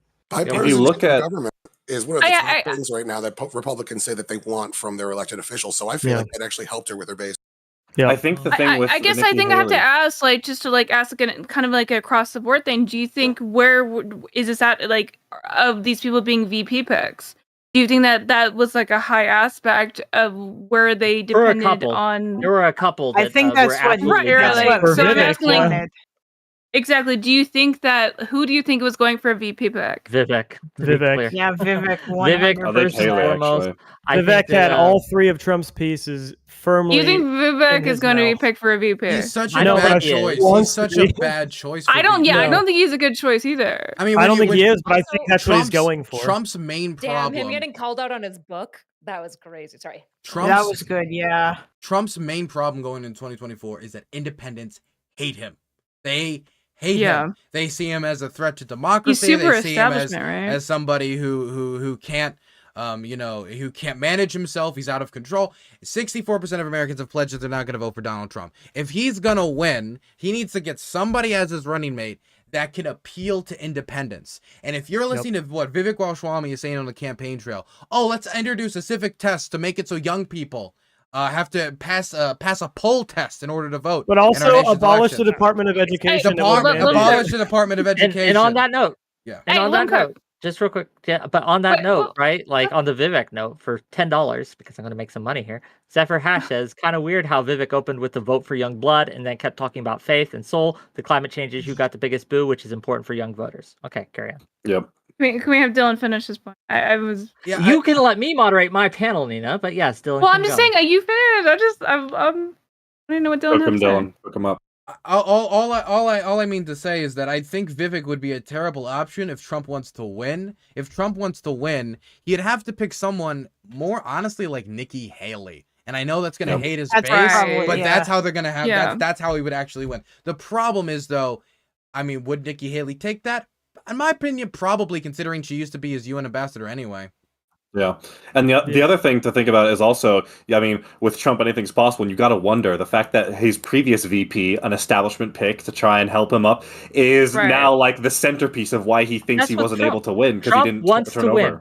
Let's be clear. Trump wants to win. At the end of the day, he's going to do what he thinks is going to be best for him to win. Now, I understand Vivek is a terrible choice for VP, but I don't think Vivek understands that. No, he doesn't. I don't think Vivek understands He's that. like, I need to make Donnie like me so that he'll make me VP. But I think a part of Trump Trump wants to win, but I also think Trump doesn't want another what he perceives as backstabbing VP after everything that happened with January 6th and Pence. So I think that's another part that's rolling around in his head. Honestly, speaking of Pence, I think Haley had probably the best performance from my view. But I think that Pence really was able to stand out from the crowd here and go from, the guy that was Donald Trump's VP. It felt like he made a lot of really good appeals, and I think he's probably going to gain a couple of points in the conservative base. I think the subjects helped for him. Pence. I think the debate format helped Pence because you literally had an entire question. Did Pence do the right thing? And everybody was kind of forced to say So I don't think I agree. I don't think he performed that well. In fact, where Ron DeSantis, they laid a bear trap in front of him with a 6-week abortion ban, and he stepped back from it. And then Pence comes in, he's like, I'll walk on that bear trap for you. He performed. But he said 15 weeks. He didn't even bite the 6-week bullet. Pence was gave this long ass speech about appealing to Christian values and that God gives you your own breath. And it's like, Mike Pence is the most radical anything on the after stage. 15 weeks. He's the most radical on the stage on abortion too. Absolutely. I mean, I believe he believes it too. I don't believe it's like a just a thing he does for politics. I believe he believes it deeply. He's dyed in the wool. I think I think Pence really managed to break out from the pack of the randoms at the bottom that he was firmly in before. I don't think so. Okay, so I guess I have a different read on this. It felt like he was being ushered off stage by the moderators, honestly. They kept playing, okay, nice Pence, that's okay, right? Like the kind of thing I do to a panelist who's being uppity and I want to kind of just shut shut them up because they're not adding to the conversation. I just that's what. Fair enough. And they just kind of shuffle them off to the side. He tried though. He agreed tried. with you, Wick. Yeah, like when I watched Pence, I thought he was like kind of weak, but then I tuned into like 3 different people talking about the debate afterwards, and every single person was like, Pence was kind of standoutish, and I was like, really? Do you know why? It seemed Pence like had he pulled something. Do you know why? I'll tell you why. I think the moderators coming down on him helped. Yep. Moderators, he coming down on him, so he looked like kind of bold. He stepped out. He got a question to stand him really hard, so he kind of sided with Chris Christie, like all of that element, without actually siding with him too hard. He still looks very staunchly Republican. Like he looks like a good old boy. But I actually think that his performance was pretty weak personally. But it seems like people really liked him. So the reason that they do, in my opinion, is that again that question. It was the kind of like a moral moment, and for people who want morality in their kind of candidate, anytime we talk about Pence doing the right thing when it comes to January 6th and certifying the electors, he always looks good. Always looks good to anyone who's not dyed-in-the-wool Trumper brained, right? And so I think that question, absolutely, it's going to be talked about, but overall, I just don't think he did good. I think Also, the other thing for the viewer who's just kind of chilling and like looking at their phone while they listen to the debate, Pence is probably the most talented, like verbally as a speaker, like as genuinely just an orator, like the way he talks, his cadence, it's all very sure, confident, and doesn't sound pre-planned. He had a lot of So always ends on a low note. Always. Yep. He had a lot of really great pauses that were like the only quiet moments in the debate, where he would pause for a good like 3-4 seconds, and that brought a lot of gravitas to some of his, especially playing off the angle of like deep personal conviction. I don't disagree, but I know. I just like the Pence appeal and stuff, but again, I'm not Republican, so maybe that's part of it. I just every time I look at him, he looks like somebody like like in like Photoshop or Paint when you can like take a square box of a face and just squish it in a little bit. He just like looks like that. He's very generic. Now listen here, Kyla. In Indiana, average. we stand by our word. It's the most average Indiana person. I don't want to interrupt or anything. I just want to jump in on your VP question. I don't think the VP was on stage tonight because traditionally, when you pick a vice president, you're not picking somebody that has some popularity in a different area. You're picking somebody from a swing state. So when we saw Pence get picked up, it was because he was in a swing state. We're probably going to see somebody from either Michigan, Pennsylvania, or one of the states Trump had a very narrow margin in that's going to become his VP. Probably somebody that could win an election in a higher office, governor or senator or something like that. That's going to be his VP pick. I don't think they were on stage tonight. Kirsten I think that's silly. I think that's a little bit silly because I think when we do a VP pick, you want a VP to make up for your weaknesses, right? Sure, and I do think there's aspects of the people that were on stage, like Nikki Haley. Like I think she's probably the strongest if we're talking about VP picks, where she does make. She was kind of. I don't think that he would because of his ego, but generally you do want to pick a VP that is going to make up for your weaknesses. Where Ramaswamy obviously thinks that he's going to make up for it, but he's created a cultivation of like racist assholes. So of course that's not going to work, right? He's just a nut gargler. That's all. He's just Trump. Like he's just Trump. I don't. Vexed. I'm curious. Who do you think he's going to select as VP? Like, do you see? It seems like you're quite politically like. I really know that I'm sorry. You're asking me. I was asking Vax, but Tyler. I'm curious. Oh, go ahead. Go ahead. Tyler. Okay. Yeah. I don't know yet. I think it's still too early to tell. I still don't know where the primary is going to go. I could easily see DeSantis skyrocketing to the top, especially if Trump gets like a He will never do DeSantis. I'm just saying, we're still up in the air. We're still up in the air about a lot of it. I think it's really still too early to tell. But I could see someone from a swing state. I'm looking right now at elected officials, Republicans in Pennsylvania, Michigan, and some of the states that Trump nearly won in 2016 and lost. Pennsylvania is going to be the number one. Well, to answer her question, what is your question? What is your answer to her question? I don't know yet. I'm still looking. I could get back to you with a small list. How about? Give us like a random out there. I couldn't tell you right now. I'm sorry. It's a little late for me. I work at 9 to 5, so I don't have brain function full. Oh, good. Fair enough. That's fair. I don't want to. Did anyone? I have a question for the class here. What do you think will be the left's response to all this? How does the left spin tonight? I wanted to talk about that because I've been looking at these Joe Biden ads because they've been clipping up the debates and how they've been using them. And really? Yeah, let me tell you what one I just saw on my feed is. This is from Joe Biden's account. A bunch of Republicans on stage, one united MAGA ideology, and then it shows different moments in the debate. And first it says, raise your hand if you'll ban abortion. Basically, everyone's hands goes up. Then it's raise your hand if you cut Social Security. Everyone's hands goes up. Raise your hand if you're a climate denier, and it has a lot of people's hands goes up. Yeah, raise your hand if you're going to support Trump, and everybody's hands goes up. And it's basically the main point that the Joe Biden campaign seems to be making is that these guys are all radicals. The Republican Party is dominated by radicals on the issue of abortion, on the issue of democracy, on all of these, on the issue of climate change. And while they're trying to make investments to deal with these issues, these guys can't even agree that they are issues. And so it seems that their pitches, they've all been dominated by Trump. They're all dominated by the radicals. Come work with us. We're the reasonable Democrats. That seems to be the pitch. That seems to be something that'll sell too, in my opinion, right? Well, yeah, I mean that's what they've done. That's what they've done every time with like Republican debates and stuff. Is they just sort of lie about what happened during them, and then they just know that their base isn't watching them. So, but if anybody says a lie, wait, all saw their hands go up on that was not. A couple of those are pretty misleading. Do I think it's a lie that everyone on this debate stage was unified under the MAGA agenda when Chris Christie was literally saying we need to arrest him, and like 3 people were agreeing, was one of the only ones, and 6 of the people on the stage. 6 of the people on the stage said that Mike Pence did the right thing. Are you kidding me? Yes, it's a lie. It's a blatant lie. It's what they do every time. I don't see the thing about Mike Pence.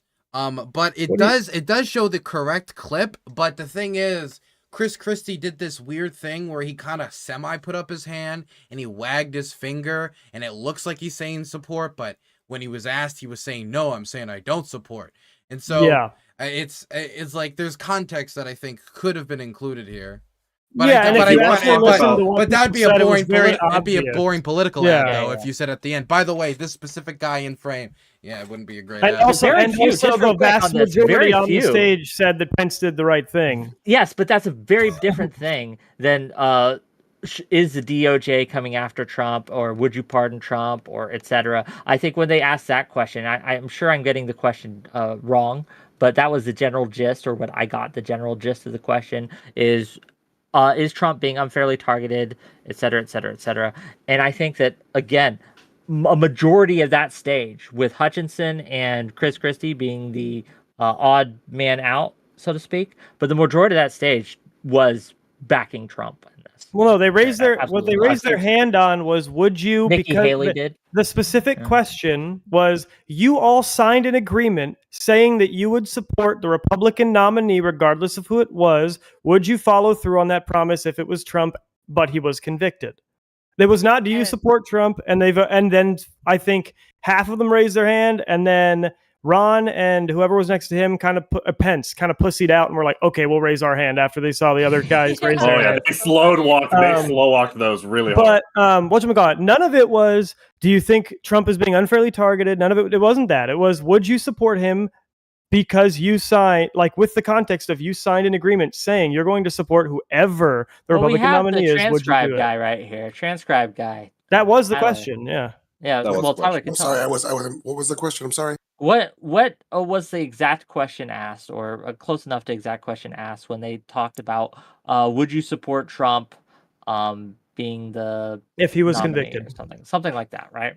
Well, let me look through my notes, please. One thing I don't think that was the exact question. Can I do? Yeah, go ahead. I gotta leave, so I just want to say 2 more things. I just want to, because Joe Biden made 2 more tweets around this, and I think it'd be better to just say them quick. One of them is climate change is real, by the way. Yeah, just simple, just that. And then the other one is a quote from Nikki Haley. How dare he? Where she goes after Donald Trump and all the other Republicans on stage for increasing the national debt by over $8 trillion, which was a great point by Nikki Haley. And I knew when she said it that Joe Biden was going to clip it. I could see the Democratic ad. That's going to be it. Right when we get to the general, there's going to be a ton of clips from the start, because it wasn't just Nikki Haley. There were a couple others that were all talking about, Republicans were spending way too much as well. Those clips are going to be in ads in the general. Yep.